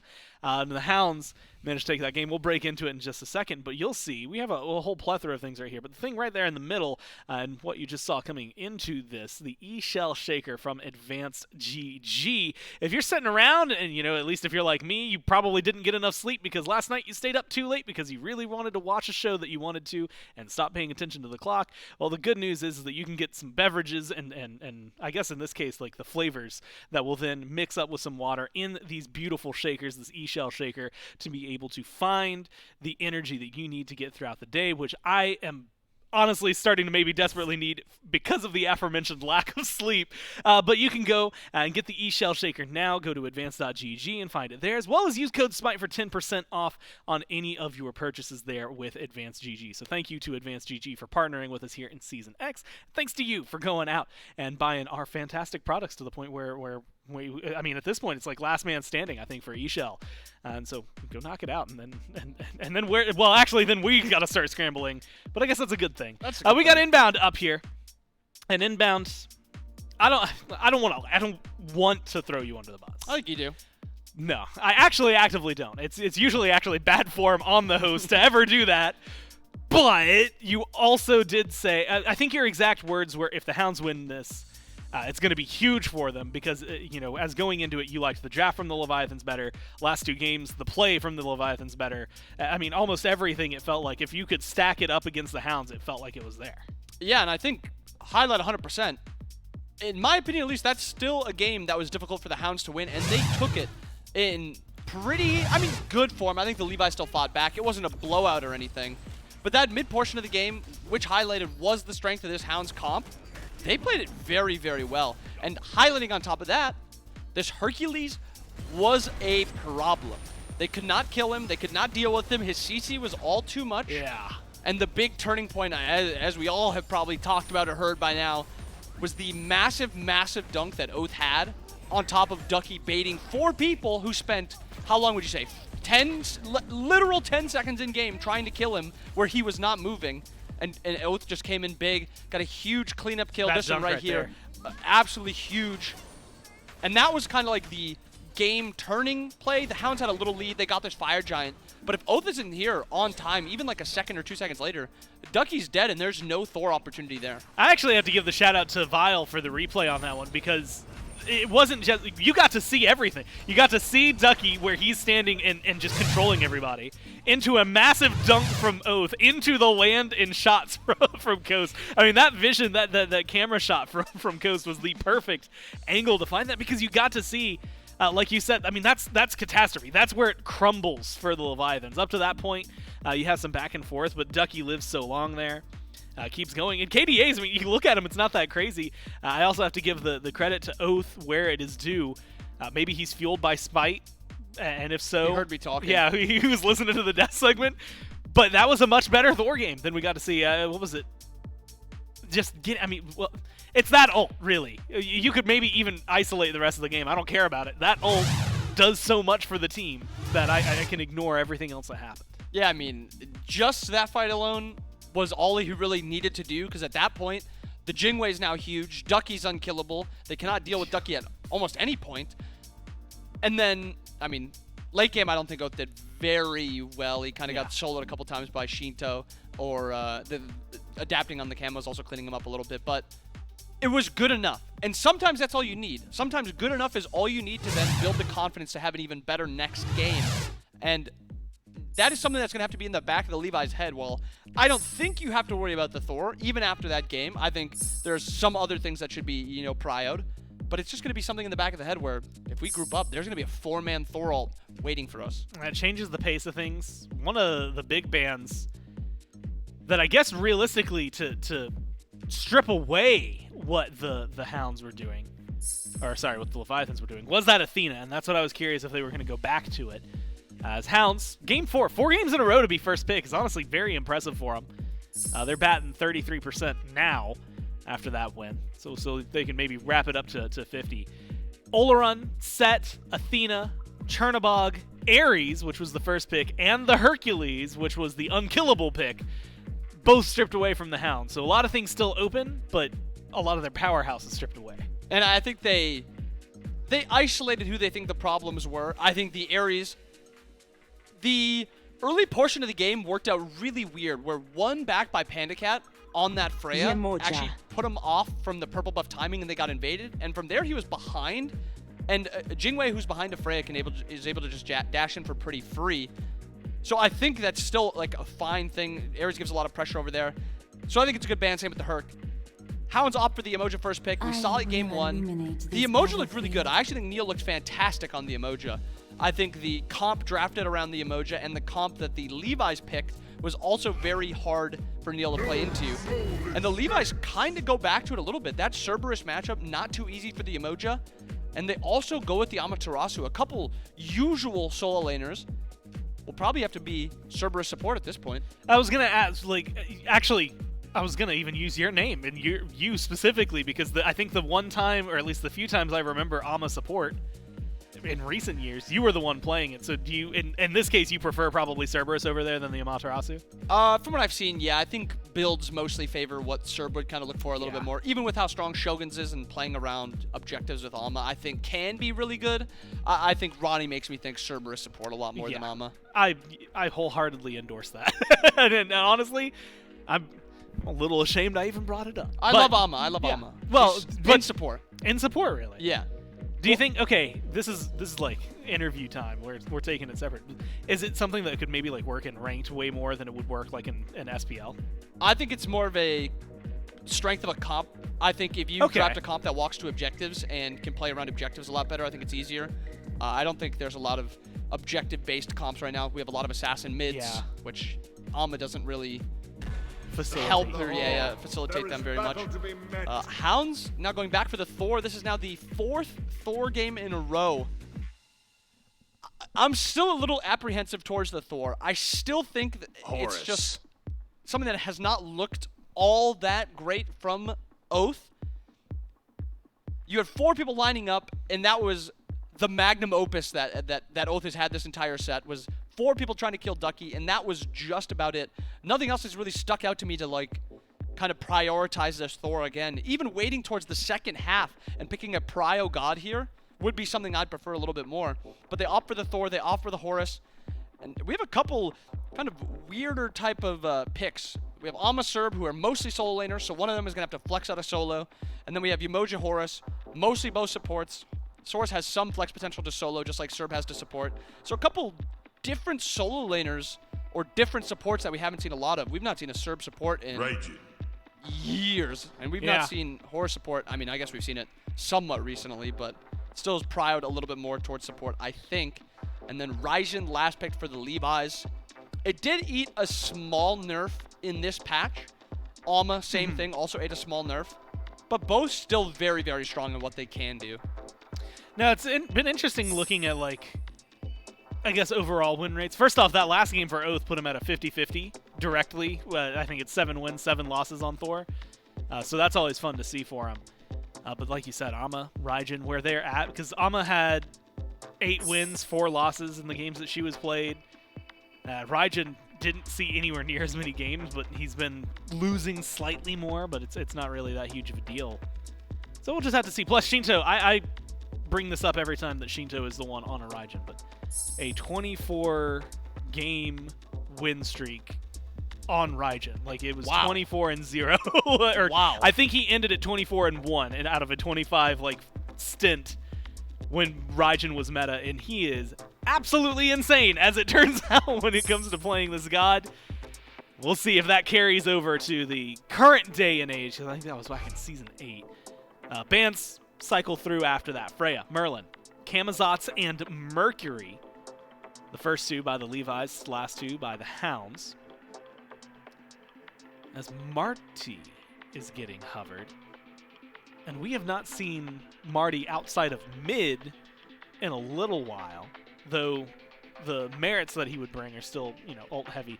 Do you think, I mean, after a lot of the nerfs, he fell down. I actually think I asked you this last week where you said he's like very much where he should be, where sometimes he's good, but you're not picking him first anymore. Yeah, and I think it still is that. I think his weakness in ADC is he's a lot less safe because of how long the lane in. We don't have to talk about the Marty because they hover it. They mess with us a little bit hovering the Marty. And they get in opt my for, head, man. Yeah, and they opt for the Soul. Double magical backline for the Levi's. But it doesn't matter all too much when you draft someone like Serb who's shredding so many protections, and then Soul, especially with that demo buff grip. Demo grip buff. Yeah. That's what it is. The demo grip buff. It helps Soul. Maybe she's going to opt for that. I know when we've talked about the Soul usually gets talked about as a full one-shot type of mage instead of that auto-attack mage, more so in the vein of Olo and Freya. So I'm curious to see how he opts to build this Soul. Disco locked in for the Hounds, and On Her being hovered. We saw the On Her game 1. My fury. It wasn't a great On Her performance. I think just overall, I think the Levi's just kind of won that game. A couple bright spots here and there. But the On Her pick, it allows you something that a lot of Hunter picks don't allow, other than like Olo, which is just such a dominant 2v2 where there's so much pressure out that you almost always have to be worried about just an auto 2. It's not even a combo, it's just autoing and 2ing from the On Her, which is like 250 burst damage at level 3. And it's just always, you've got that threat from the On Her, and Coast really does like a pick like that. If it is a combo, it's like one of those combo in fighting games where you just hit the same button 3 times. But at one point you hit 2 and then click, as opposed to just clicking.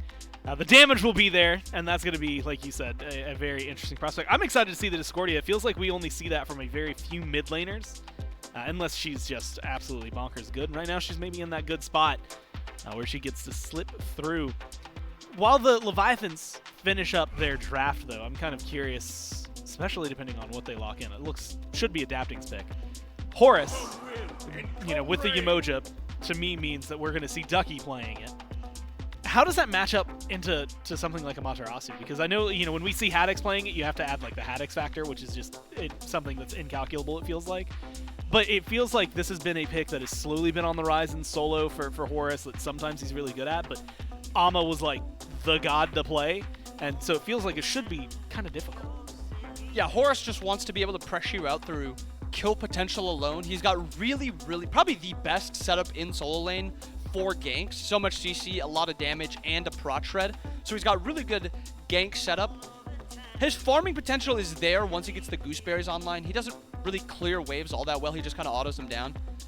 A god like Ama needs to walk up to the wave. So it comes down to, is Horus going to be able to output enough damage for Ama's healing to not matter? I don't think so. I don't think there's enough pressure onto this Ama. I think she's such a safe pick. Even if she gets poked, she's going to be able to sustain a lot of it up with the Death Toll and her 1. And then once it gets to that, even early middle portion of the game where she finishes that gooseberries, she's just going to be power farming. I think the Horus is mostly picked for that team fight aspect, which Haddix has that's what he's perfected. Haddix's team fighting and ulting presence with the Horus is usually spot on. And if Ducky can kind of, use the Horus kind of like Haddix would in those late game team fights, there's a lot of pressure on that team fight that the Hounds have, and the Levi's have to be very, very careful around that. It'll be something fun to watch. Susano's always fun to watch as well. Well, Susano is... I guess it depends, yeah. When he's diving you, he's flashy. He is from the top down. Flashy, yeah. But yeah, when you're in the game, even when he's on your team and he's doing super well, I could see that maybe not completely like lock it in for you. Yeah, he's also just a scary god for like support, because you like are walking through the jungle and then he just pulls you into his entire team and then you just get blown up. And you ever try to lock him down and you're not locking him down, he's always gone. Just have flashbacks to some of these characters, and Susano is like one of them. Just terrifying. You know what? The good news is like now you get to be in the view that enjoys what Susano can do, which is the pullbacks, the knockups, the CC. Discordia as well, like you've got very, very, very minor mobility, but it feels like someone that could get bullied pretty hard. Yeah, especially because, Raijin dashes on her. She doesn't have the distance capabilities that Raijin has with his dash. Hers is 20, 30 units or something like that, and Raijin's is the full 50. So it's a scary matchup for Disco, but she does have good burst return. She also has that long form of CC immunity, not nearly as long as Raijin, but it's long enough where she can maybe even burst him through that. The one thing I did miss out on, where maybe that solo lane is a little more difficult, Disco passive in solo, maybe that's something we have to look out good for. Point. something that we had to keep our eyes on. Plus, like you mentioned, Strife is one of my favorite CC abilities in the game from Discordia. We'll see how well it works here. Can the Hounds push us to 5? Or the Levi's going to close it out here in Game 4? We'll find out with the casters. We're not going to start our weekend with a 3-0. Instead, we're going to move into game number 4 now with the Hounds and the Leviathans. It's J-Mac, Mifflin, and Doug back to here to bring you game 4 for our squads. And for the first time this set, Mifflin, Shinto not going to be playing one of the Assassins. It was Set, Pele for the next 2 games after that. Now moving over to Raijin, finally left open. Shinto decides that he wants to pick up the drum. Dude, Pele not picked or banned, by the way. Yeah. Also, by the way, we're now Twitch economy ruined. The Hounds did it. They actually did it. Some people trying to double dip on that success, it seems like, because the fans are now behind them at closer to 40% as opposed to the 15% they had previously. I don't know, though. I like both these compositions a lot, J-Mac. I really do like the Eldritch Hounds and what Benny Q is going to do. Discordia passive, I think, maybe the most slept-on passive in the game. Just having a little bit more power, always going to be very valuable. I think, though, for the most part, we're probably just going to see that passive from Ducky. Right? Golden Blade Forest just has really good poke, so could control that Discordia passive a bit throughout the early portions of the game. I'll be keeping my eyes on the dual lane of the Eldritch Hounds. It's hyper-aggressive from them. A kill lane, to be sure, between Onher and Yamoja. That's not to say that there isn't a ton of pressure on the other side. Leviathans, Cerberus, and Soul. I mean, early game, we saw it from like Phase 1, Week 1 Gladiators, what Soul can do to structures so early. One pick, one good fight. Panda Cat might be able to knock down a tower. They couldn't even need the Golden Blade yet. Just bully FinoK out. At least for the time being. Now FinoK does have access to heal. Pop that first ability, swap over, get a little bit of that HP back. Lather, rinse, repeat. Should keep him alive, but Ducky is trying to deny as much farm as he can. Denied 1 minion. Which is as much as he can for That's now. Right. But with a stronger advantage wave, FinoK will be just fine. Ducky gonna focus on the totem instead. And now I kind of want to point it back towards Shinto. Because if we dial back to when I first started jumping up into casting SPL, this was Shinto's pick. Raijin was the meta. He was the god to go to in Season 8. And then he got nerfed heavily, and we never saw him again. Now Raijin's back in the meta. I'm surprised players let Shinto get this, considering it was a pick that he was so dominant on, beats away from adapting. But I mean, this is a pick that he went like 24-1 on in a season. It is shocking how good Shinto was on this pick when that god was in the meta. Just very aggressive. You got to know your spots. You got to know your damage intimately. Raijin very good at all-in, but we've seen Raijin all-in in the past, and people slip away at 10%, and Raijin's not exactly got the best self-peel after he's dedicated his kit. So Shinto very good at situations like that. Will be a little while, I think, before we see that hyper-aggressive play, though. Shinto and Pagon come to my mind as some of the premier Raijin players as of recent, and it's very different styles, whereas Pagon gets over to level 3 and he says, I'm in there, I'm jumping in, I'm making plays, I'll be in the speed buff, I'll do wherever you need me. Shinto's a little bit more second item slanted in how he likes to play. So we're on a little bit of timer there before we get to see the full value of Raijin out of mid.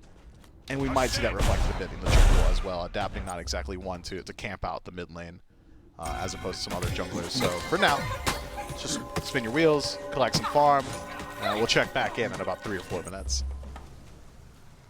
I think maybe it is a little surprising that we do see, with the introduction of gooseberries, the fact that some of these soul laners are still going over to the Golden Blade. Kind of felt like once that item popped in, once that recipe jumped up, we'd probably be seeing less of it, but instead, Ducky's still going to go for the Golden Blade, instead work on a Bountiful Bow for his recipe. The purple buff invaded by the Leviathans.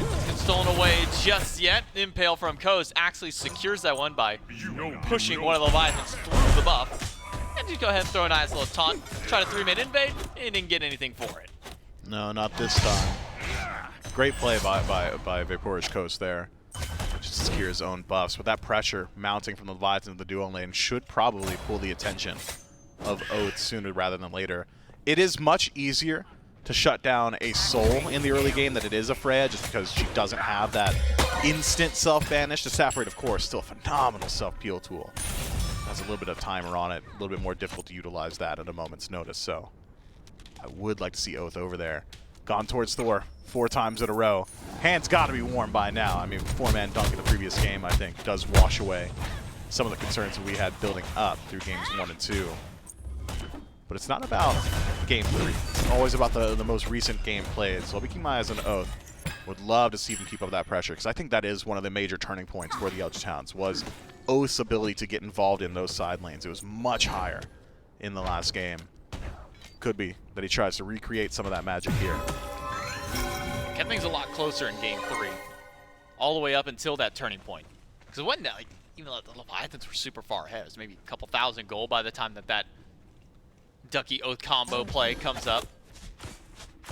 And the Hounds get all the momentum that they need to win out game number 3. So keeping it close here in game number 4, ideal, but I tend to agree with you on the sentiment towards Oath getting a bit more active. Now that he's got the level 5, you got the Jotun's Wrath.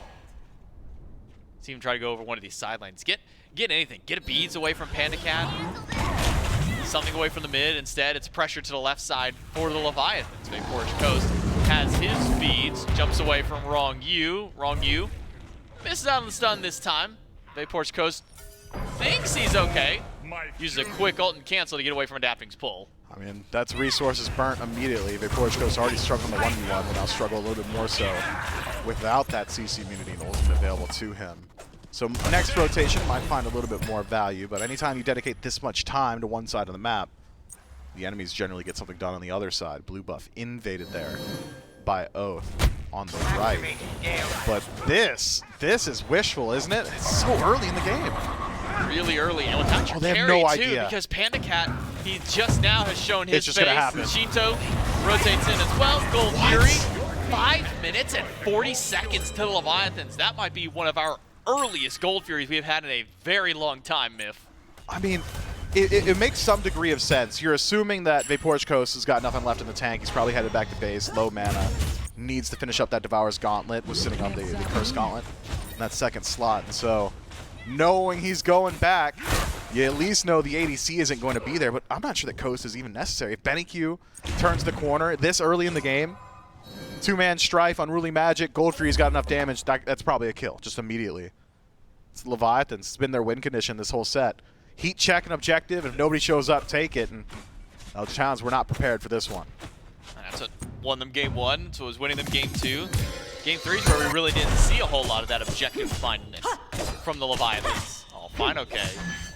Good. He's got dash. He's in the jungle for now. Ducky misses the slow. Okay, able to get bailed out. Ultimate from Panda Cat. Doesn't get anything this time, but Coast now without beads. Does have ultimate. Used it to immune Wrong Use, and again, immediately cancels it out. Stun once more. But Panda Cat's a little too far back. Neoma doing a great job holding him out. Even Shinto's rotation, his ultimate expended, but that's because Oath showed up. Oath up into the air, forced to get onto those back camps himself. Just farming up as best he can. Seems like the Leviathans have departed from their make it miserable to exist as Ducky mentality and instead said, hey, what if we did it to Vaporish Coast instead? What if we just sent 3 ganks his way in 7 minutes? And Coast certainly struggling for it. Now at a slight deficit up against Panda Cat, and I'm not sure there's going to be a significant turning point in that lane, barring rotations from the Hounds. Soul just has really good self-sustain. She's got really good boxing potential. Vaporish Coast will have slight advantage so far as lifesteal is concerned. The ability to heal on waves certainly there, but Soul will make up for it with inherent kit healing. Meaning that Panda Cat, if he were left alone on an island, if we got no more rotations from either team, I'm thinking Soul's got control from here. Level up for Panda. On the opposite end though, 1 level up for Oath.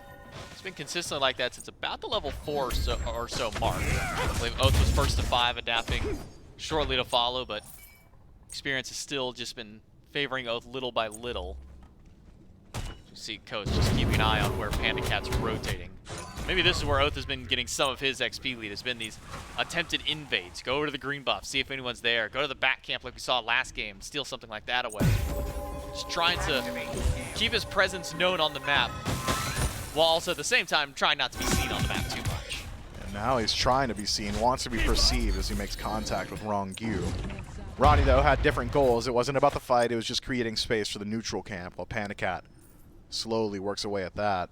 All the while, Vapor's Coast loses, I believe, 2 minions to tower there, doesn't get the neutral farm. As the Leviathan a small win on the left-hand side once more. I mean, you can even see it on the wards on map. 2 sentries from the Leviathans. They want Panda Cat to be able to do whatever Panda Cat wants right now. He's got great vision on the left-hand side. He's got good aggression. He's already started to itemize some of that sustain himself, that Bancroft's tree. Vaporish Coast clearly the target here. I mean, things will get a bit easier for Coast as he levels up that Gooseberries. His wave clear will go up significantly. Should allow him to play passively.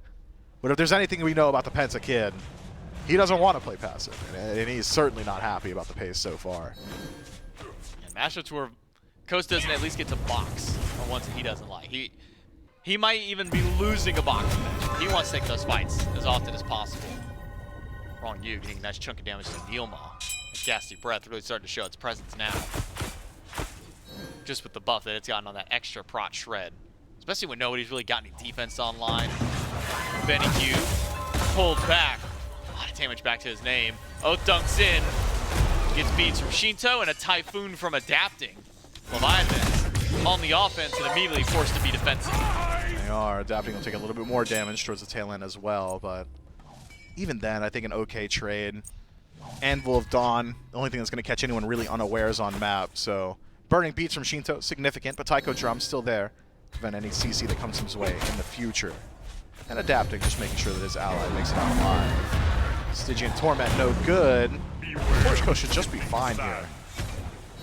Wrong you tanks a couple tower shots, Adapting a little late to the party this time on another rotation. And Coast just sitting here going, God, this is like the 5th time they've popped into my lane. Maybe we don't let them keep doing this. You think Coast complains and Ducky's like, dude, shut up. Like, keep Ducky's it like, down, bro, buddy. I was there for 3 games. You can have it bad 1 time. Just let me have some fun over here for once. And he's having fun. I mean, Final K has not crossed that tier 1 tower threshold in a good long while. I mean, already has the CDR, does Ducky. Golden Blade's going to keep you very relevant on wave clear. Final K will start to feel a little bit better now that he's got that Berserker shield and some of that sustain from Death's Toll. But I don't think Ducky's all too concerned about it either. Just keeps his pressure up, denies as much farm as he can to the tower. Did they just do it again? Oh, no way. I think they just do it again. Wrongyu's not No, they there. have to know. Yeah. Yeah, Wrongyu, while just standing there menacingly, was the tell that Leviathans were up to something. Coast and the rest of the crew now walk in. Stop the Fury from going any further than like 10% down. I wonder if there's a world where we see that OG Soul lane swap. I mean, that's a very early tier 1 tower to have knocked down. It would not be the easiest thing on the planet for Panda Cat to keep pressure up now. I mean, if the wave's going to meet in the center of the map, clear that out pretty easily, but otherwise won't be able to play too far forward. If you want to continue to leverage Soul's pressure throughout the early game, send Final K over the duo, have Panda Cat become the new Soul laner, has an okay matchup as well into Ducky, in that Ducky has not itemized whatsoever towards magical defense. Could be an option. Again, it does speak to what the Gladiators were doing back in Phase 1. 4v4. Soul laners MIA for this beacon, but I don't think Leviathans with half health on Panda or Wrongyu want to stick around and try and fight for this one any longer. So the Eldritch Hounds will get the first Stygian beacon of the game. And with that rotation from Coast, trying to maybe leave the lane, get a breath of fresh air. He doesn't really have a tower to go back to. Let the wave stay closer to his side of the map if possible. Because we saw what Panda Cat's capable of, not just on the objective, when we saw that first Gold Fury at 540, but also that tier 1 tower. It's the name of the game of Soul. She is the, if it doesn't hit me back, or even if it does, make it to hit somebody else, but if it is standing there, I am killing it. Kind of a god. Yeah, very, very sentry-minded, right? Not like a ward, like the literal turret. So good at knocking down those PvE structures or objectives. It's worth noting the Eldritch Hounds have been farming very well up until this point. No kills to either side, so it's just macro separating these teams, and that one team does have a gold tree and a tower knocked down, but it's the Eldritch Hounds that are still even to slightly ahead at times, about a 50 or some odd gold separating these two squads. So farm split for the Hounds has been very, very effective. Leviathans, though, maybe have eyes for their first potential engagement, but it's Final K drop low first. HP. Adapting, goes with the dazzling offensive. He's bringing the Fire Giant into this mix. Ducky tries to dash away, but he's met by Adapting. Pops the beast. One more hit that Ducky would do it. Jurong Yu's got to try and go in. He gets the ult, but a beats by Ducky keeps him alive. And it's a kill for Oath in the back. Takes down Adapting, but it's a 1-for-1 trade. 1-for-1 with first blood to the Hounds, I believe. Ducky has just proven to be unkillable, and it's not a Hercules thing, it's a Ducky thing now. Just squeezes his way out of that engagement. All the while, Big Boris Coast keeps up his pressure in duo, should be able to knock down that tier 1 tower, and actually puts himself in an advantageous position. For the first time this game, it's the On Her with the level lead, and Coast with an opportunity takes as much as possible. Not only the tower, but the purple buff as well. The Gold Fury, Primal, excuse me. Wishful thinking, but I had said the same thing at the 5-minute mark and it's still fallen down. That said though, Leviathans with so much vision on map would have realized the Eldritch Hounds were on it. It's a small reset there. That is a massive swing on board. 1-for-1 trade, but the strongest power point for the Leviathans being that duo lane and how much control Panda Cat had, it's washed away, and now it belongs to Coast. Coast, a full level up over Panda Cat, who just now procced over the 14 to match, or I should say at least stay within 1 level to Coast. Otherwise across the map, it's mostly been Shinto who's been staying ahead for the Leviathans. Makes sense, Shinto has always been known as the power farmer of the SPL. No matter which jungle you throw next to him, he is going to be taking some of that farm. He's got to make sure to be the first person on his team to hit level 20. You need both speed farms? Like, you already got one. Nah. Extremely Shinto voice. That's your camp now. What if that one's my camp instead? These mid-harpies? Those belong to me. You can go get the other one. You got 2 buffs on the opposite side. Oath. He's got an ult for Adapting. Doesn't get this one. Dunks back down in place. Bails out instantly. Maybe goes up to the sky and recognizes the Leviathans. No. What? Go to the fire? This is very wishful thinking for the Leviathans. The Hounds know. The Leviathans, they don't know how to stick to this one. They got to go for the fight instead. Final K right to the back line. Maybe this is just to buy some extra space. Fire's only at half HP. Are you serious? Not a whole lot. The Leviathans, they got to be committed now. The Golden Apple's been expended. It's on top of Panda Cat. Use the Supernova. The Leviathans get the Fire Giant, and Shinto and takes the first kill. It's Benny Q down. And Oath doesn't have ultimate. Remember, he started everything using it.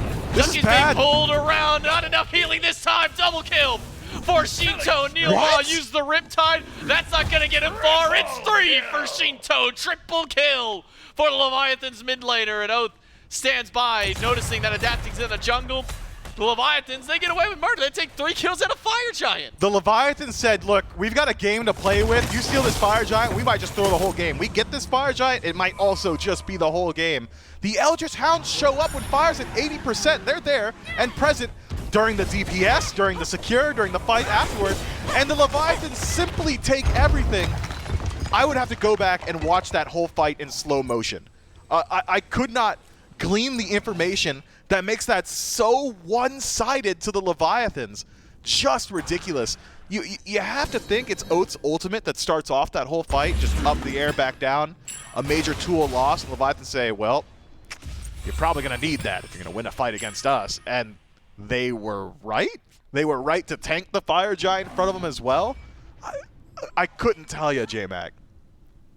And all during that, Shinto picks up a triple kill, and we can actually take a look back and just see exactly what happened. How this fight went so well. Secures it. Benny's collateral damage. On Benny in the middle of the ult. Shinto gets dove onto the back line. Shell keeps him alive throughout all of that one. He essentially got the free cast that game. Had a couple of supports pop back around him, said, hey, we got you back. Shinto picks up a triple kill. It's a fury for the Leviathans on top of all of that.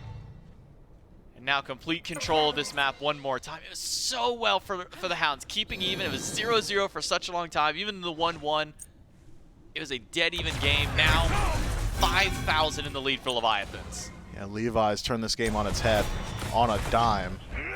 But the Eldritch Hounds had done a good job throughout the early to keep it relatively even, so they can do as much as possible now. Benny Q on the chopping block. Golden Apple, no good. Beads will keep him alive. Hopefully, but Final K, different ideas. Okay, gets some Watch shield, Oath. keep him alive. Wrong you, dunked on Oath. Removes the support from the Leviathans. Phoenix on the top side. Beware the He's coasted Ducky sand. trying to do with that. Adapting's all by himself. He's gonna need some help. Might not be able to save this bird. Ducky gonna go for the bailout. The body blocks from the in-hands. They're good enough. The Phoenix is still alive, Wow. but coasted Ducky. They couldn't stick around any longer. Phoenix lives. Leviathans force the Hounds out. I thought it was a major throw from Adapting there. Had blinked the entire time. Could have gotten onto Vaporish Coast much sooner. Ducky connects that updraft auto attack, so does prevent the blink from being channeled. Adapting makes a split-second decision to block out a few of those autos. And here's the thing about structures in Smite, it's a zero-sum game. That right side Phoenix might be weak, but it'll regen, and there are no fire mini waves to passively push up. It's not going to be easy for the Eldritch Hounds to get back and in position to knock it down. I mean, with ward coverage as it is, Ducky could upgrade, teleport to that ward on the right-hand side, and potentially try and knock it down, but certainly not easy. Leviathans, that would have been a massive swing for the Hounds. Great play by Adapting to keep it up. Bomb used. Tier 2 tower removed. Leviathans continue to push their lead. 6,000 in climbing and gold, 5K in experience, all still relevant. As said earlier, Shinto's going to be the one who wants to hit 21st on his team, and he is the only one to have hit 24 and 0 on the Raijin. Every single kill for his team so far here in game number 4. The Eldritch Hounds, I mean, Miff, what even is their answer? How do you deal with Shinto's essentially just been able to free cast this whole game?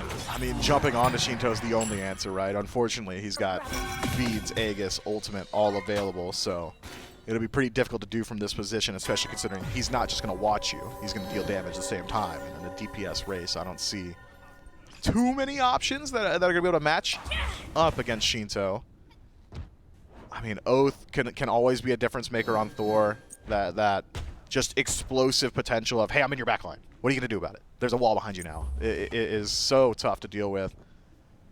But Shinto also wins that 1v1 now, so some of that nuance lost, I believe. And even has even more CDR as he's upgraded his starter item. Answers in Smite so often are simple. Well, how do you answer Shinto? It's kill him. It's just figuring out how to do it. That's going to be the difficulty. I think the first answer, the first question the Eldritch Hounds are going to have to answer is, are you ready to defend a Fire Giant again? Last time the Leviathans did it in your face from a much more even stance. This time 6K up. They might just do it in your face again. Well, the answer last time as well for the Hounds, okay, you guys got Fire Giant. That's cool. That's great. They're going to let it go. But they did this exact thing. They sent players to opposite ends of the map, said, okay, well, if you're going to do that, we're just going to split push, and then you have to come do something after. You can't just take fire and win out. So Adapting and Wrong You head over left. The Hounds aren't done, though. Adapting and Wrong You are probably going to go, all right, cool. They went into the jungle. They're good. They're done. Well, now they actually are because they are going to head back to base. But that's just because you got a few members of the Leviathans knocking over onto the right side of the map. Put some presence there, but it's also the Leviathans. Head back, reset, and get ready for this next push. Only one tower left standing for the Eldritch Hounds to defend, and then it's down to the Phoenixes. And now that we are on second Fire Giant territory, 22 minutes in, a good lead for Leviathans. What's the siege defense like for the Eldritch Hounds up against this Leviathans team? The Hounds have got a few avenues of defense available to them. If the fight goes long and it comes down to a poke battle, you've actually got pretty decent poke. Benning keep the waves out. Oath with double tap hammer walls should look pretty decent. It sustains a question. Ducky and Neilma will keep you relatively healthy. Or they could try and separate the fight and have Oath be like a solo agent, assuming Adapting plays the 4-1 split as the one, have Oath line up against him, and then the Gold Presence, of course, could turn things around. So it's a much more standard defense from the Hounds. I think much more interesting is just how strong the siege is from the Leviathans. It will not take a whole lot of time for them to knock down a bird, given the opportunity.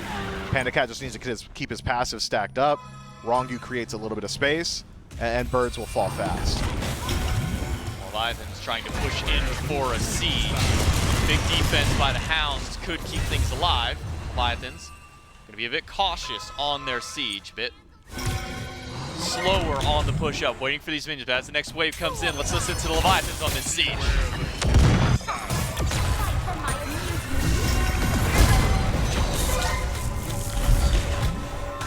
Killing spree.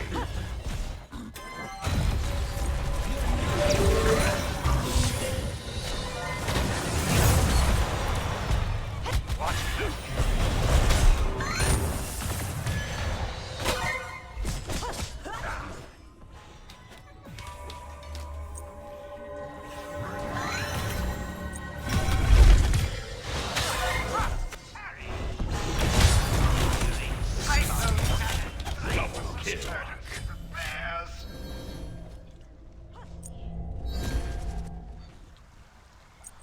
fight started off so poorly for the Leviathan. Shinto gets nearly killed, and then Oath dunks in the back, and then Adapting hits all five with men. Typhoon in a straight line shot to Didn't the entire say anything team. either. No, he just let it rip. He Beybladed that Typhoon. He did. Clean play to the Leviathans. Love the communication. Shinto lets them know, guys, look, if we lose this fight, we could lose the game. That's how synced up our death timers are. And then the confidence from Fine, okay, what do you mean? We never lose here. It just won't happen. We're winning this fight. And they're right to say it. Adapting gets the 1-for-1 in the back line. Oath, of course, cleans him up from there. Fine, okay. And Ronnie, the frontliners, went out on their trade. But it is offset a bit, this kill trade between these teams, by the structure difference. Left side Phoenix is knocked down in all that pandemonium, and the Leviathans come out with a significant advantage going into the rest of this game. Man, I thought Oath maybe would have found him before that back was channeled. Unfortunately for him, a little too slow and a little off the mark for Adapting, so once more, Thor Ultimate no longer in play. Has plenty of CDR this time around, though, so we'll have it back up sooner rather than later. Leviathans, the communication, I mean, it has just been clear. But it's slightly different from the comms we hear from a lot of these other team fights and other teams. It's calling targets, calling individuals where you want to look. These guys are broad and sweeping. This fight looks good, stick in it, and they just trust everyone to be on the same page from there. Yeah, I believe the exact phrasing in some of those were, we never lose these. We don't lose That's fine, this okay. fight. That's Alfonso. That is 3 versus 5. And they were right. maybe before that Typhoon hits, well, I don't know about that one. And then Adapting gets 5, it's like, okay, no, they are right. They do not lose a fight like this. Even if Adapting goes down, Final K still finds a double in the back line. Adapting even got one of his own before dying. And now Leviathan's in a great spot. Start moving over towards this next Fire Giant. Up in just a few seconds. With that left side Phoenix down. It's going to force at least one person to try and stay back, keep these waves pushed up, defend. The Eldritch Hounds might just do what they did last time on Fire. They said, look, we can't win the fight on Fire. We couldn't win when we were right there with them. Maybe we just give up this Fire Giant once more to Leviathans. I mean, the base defense looked good enough from the Eldritch Hounds that I think fair play to them if they want to give up one more Fire Giant. Enhanced Fire Giant is going to be a different conversation, but it's a conversation for later in the game. I doubt the Leviathans hold on to it for 3 minutes here. So, one more Fire in play. Titans down the center of the map. Leviathans, this is going to be a significant opportunity to them. They'll make contact with Titans first. They'll have Fire Giant on all 5 healthy. Relics are in a good spot as well. And Runic Bomb in pocket for Fine OK. Push with this Titan. Play with your pressure. See how well the Eldritch Hounds can stop this one. Okay, heading right. He's got a lot of attack speed for himself and the Runic Bomb. He might just try and work and solo that Phoenix on right side himself. The rest of the team pushing up with the Titan in mid. All 5 of the Hounds here to defend. No one's keeping eyes on Final K. Titan goes in, gets a little bit of damage on the bird, while Final K just decides, okay, well, no one's here to defend. I'll take a Phoenix for myself. The Leviathans can once again group up. Left side is back online, but there's a Fire Minion wave on the way. And I don't think that Ducky has enough damage to defend it by himself. Shinto up in the ultimate, gets a little bit of damage. The Golden Apple misses everybody. It bounces back to them. And now Ducky's by himself against my Panda Cat. Nearly goes down, dunked back in by Ducky, and Oath. The fight is back for the Eldritch Hounds. They've taken Panda Cat out of the equation, and Wrong You is next one down. Big Force Coast gets one as Shinto. Thunder crashes away from the rest of the squad, trying to buy time. He gets stunned out, uses the Aegis, but there's just too much follow-up damage. The Hounds, they defend their mid-Phoenix, but someone's got to go back and defend the Titan. Yeah, the Levi's, they knock on the door of the Titan room, get pushed back, and by the time they're low enough HP that they have to dedicate to a full retreat, the global presence of the Eldritch Hounds allows that chase down to go so smoothly for them. Horus delivers your team to the back line. Oath makes it happen on his own as well. And now it's the Eldritch Hounds with 5 against the 2 remaining members of the Leviathans. Not enough time to end the game, even if they knock down this bird. Maybe enough time to find a little bit more value after. Another Golden Apple. Well, they're doesn't going get for anything. It's 5 seconds for Panda Cat.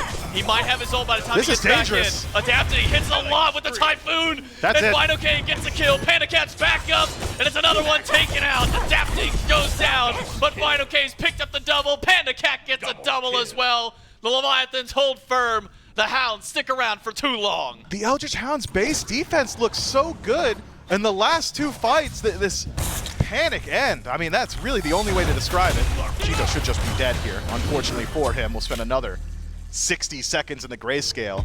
But I'm not sure he's even necessary to knock down the Titan here. 50%, Oh, wow. minion waves flooding in, a barely standing mid-Phoenix, and 3 members of the Leviathans moving forward. It's just Oath to defend. He used everything to kill Shito, so he's got nothing left for the rest of the Leviathans. It was a good fight back in Game 3 for the Hounds, but it's the Leviathans in 4. They take the set 3-1. Yeah, just a very panicky end attempt there from the Hounds. After what was a very back and forth late game, I loved their base defenses. I love their wherewithal, the chase down potential. It's all there. The gumption to keep the base standing as long as they did, especially considering, what was it, first Fire Giant 16 some odd minutes, somewhere in there. It's really difficult to stay afloat and stay in it and to stay active and competitive in a game like that. The Hounds certainly do it. Unfortunately for them, they can only do it for so long. And let's go back to that first Fire Giant, because that is a call that, like, I hope the desk could break it down better than we did. It made no sense to me. Like, there's like no other team in this league that is making a play like that, who is going in at a dead even.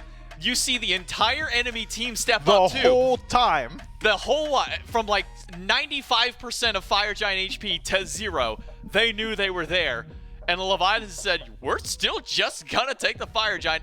And the fight after. It's not just that they got fired. They killed 3 people too. Leviathan said heads or tails. I win. Yeah, it didn't matter which side the coin landed on. It's all Leviathans here. 3-1 win for them. That's it for me and Miff on the cast. We'll throw it back over to the desk. Yeah, that first Fire Giant, very impactful, because the kills, I mean, we had been talking about like 13 minutes, no first blood, and then in the next 3, you get a couple of kills, nothing too crazy, and then you win the Fire Giant, and you get a triple kill if you're Shinto. That feels like a good way to start things off if you're the Leviathans, and from there inbound it just continued to go. Even towards the end, though, we saw how back and forth that this set could be, and I guess some of the fight that we've been wanting from the Hounds, not just this game and last game, but like the whole set, it felt like they were finally getting there. And then, unfortunately for them, it was that end call. You know, I think Miff used the term panicky, but sometimes you just got to go for it. And unfortunately for them, they were unable to make it work. Yeah, I think the timing was just barely off. If you were tracking Susanoo's ultimate cooldown, it had literally just came up, and as it came up, he actually used it. And that ult hit everyone, except Coast, who ended up jumping it. But it was a really, really big cooldown, and it's not luck, it's just like he has full cooldown, it's going to be up eventually. I think their timing was maybe just slightly off, and they thought it was going to be down a little bit longer. But overall, the Hounds showed like more bright flashes. There was a really slow game, and when you think of the Hounds, a lot of it is usually more aggressive. And looking at this Fire Giant fight, it was just small openings that the Hounds used that allowed the Levi's to just exploit them. The Thor ult was used slightly before. Coast wasn't able to play up too far. Benny ulted slightly earlier to get damage out instead of looking for the steal. So then you think about it, you have an Amaterasu who's putting burn onto it with a Frenzy. You have Secure with Soul and Raijin.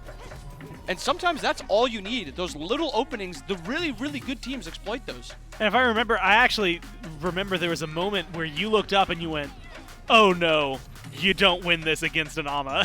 And like that was the moment where suddenly you see like the floodgates open, the Leviathan surged forward. And it was, you know, Fine OK, I think, leading a lot of that. It goes 4-0 and 6. Shinto next to him gets that triple kill. Only gets one more throughout the rest of the game, but 4-3 and 0, you get to see a little bit more from the Raijin, specifically that 14k damage.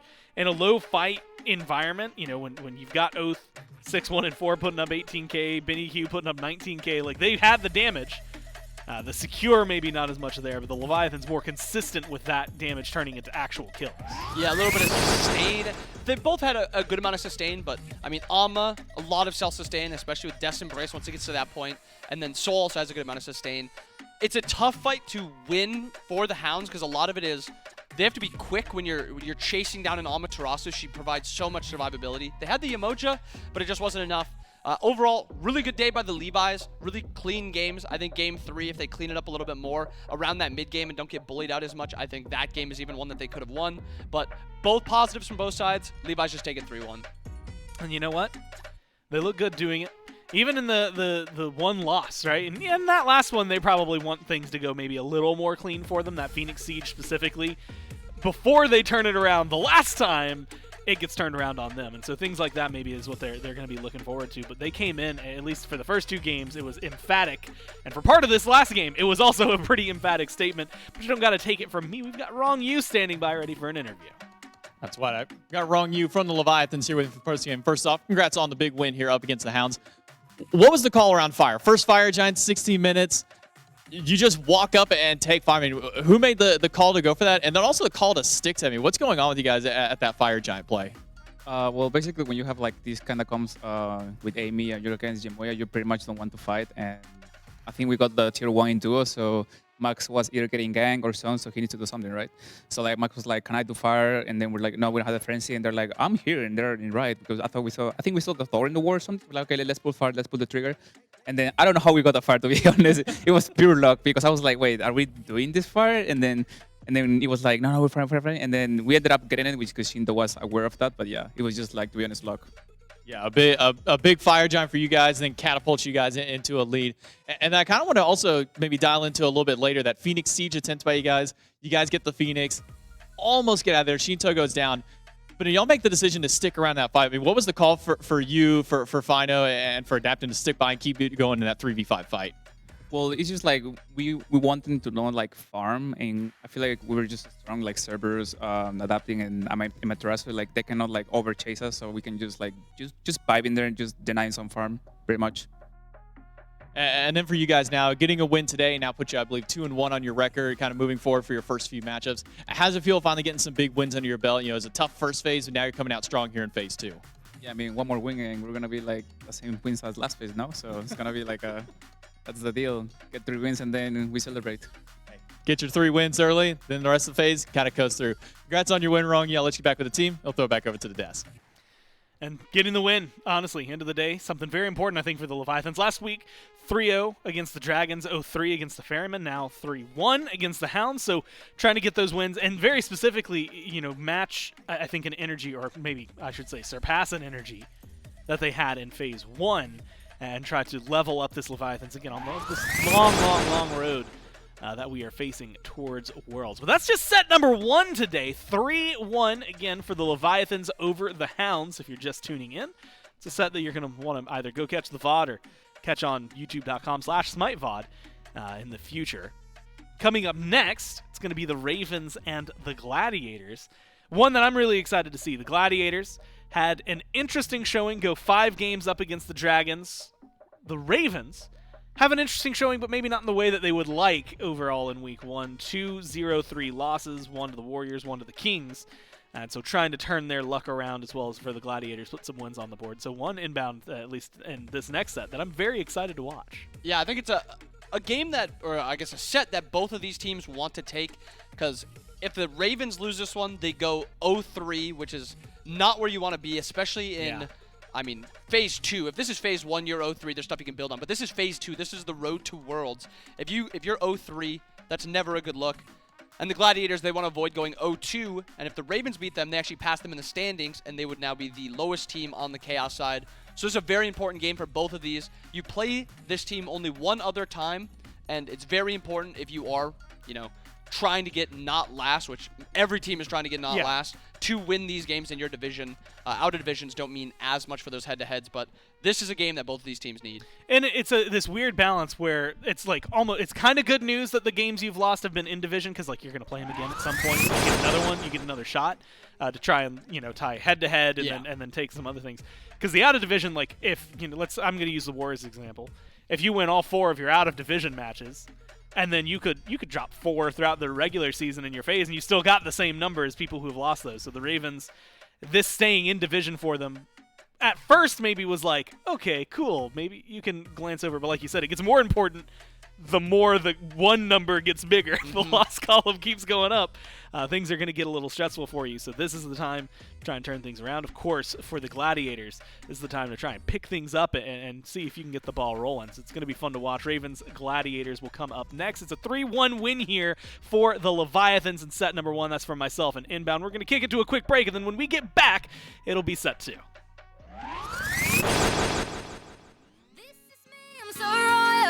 And you all wanna be round. Yeah, you all wanna be round. Round a champion, a champion. I got tons of soul on my true collectible. Famous, so famous, number one, desirable. I do what I want when I want and how I want it. Leave you with the one in the air, that's how I roll. I got change to throw, I don't care about no gold. Better, so much better, flipping incredible. Always on the show, so they know that I still got it. And I never feel sorry, yeah, top of the world. This is me, I'm so royal. And you all wanna be round. Yeah, you all wanna be round. Round a champion, a champion. This is me, I still on it. Cause you all wanna be loved. Yeah, you all wanna be loved. By a champion, a champion. When I hear him come like my fuse and then ba-bum. Later, see you later, I'm about to blow this up. You can sing my song if you want, I know you want it. It's always kinda funny, yeah, cause I know I'm a superstar in the sky to lead you on. Haters gonna hate us, approve of how they love. They can bring me down, nah. They are jealous of me and my umbrella, yeah, they love me so. This is me, I'm so royal. And you all wanna be round. Yeah, you all wanna be round. Round a champion, a champion. This is me, I still on it. Cause you all wanna be loved. Yeah, you all wanna be loved. By a champion, a champion. Yeah, all I wanna do is just say, you don't understand how I play. I am on my way to win you over and over, yeah. Oh, you can hear my voice in your head, and you wanna hear it again. So you play it over and over and over, yeah. Hey, yeah. Ooh, yeah. This is me, I'm so royal, and you all wanna be round. Yeah, you all wanna be round. Round a champion, a champion. This is me, I still on it.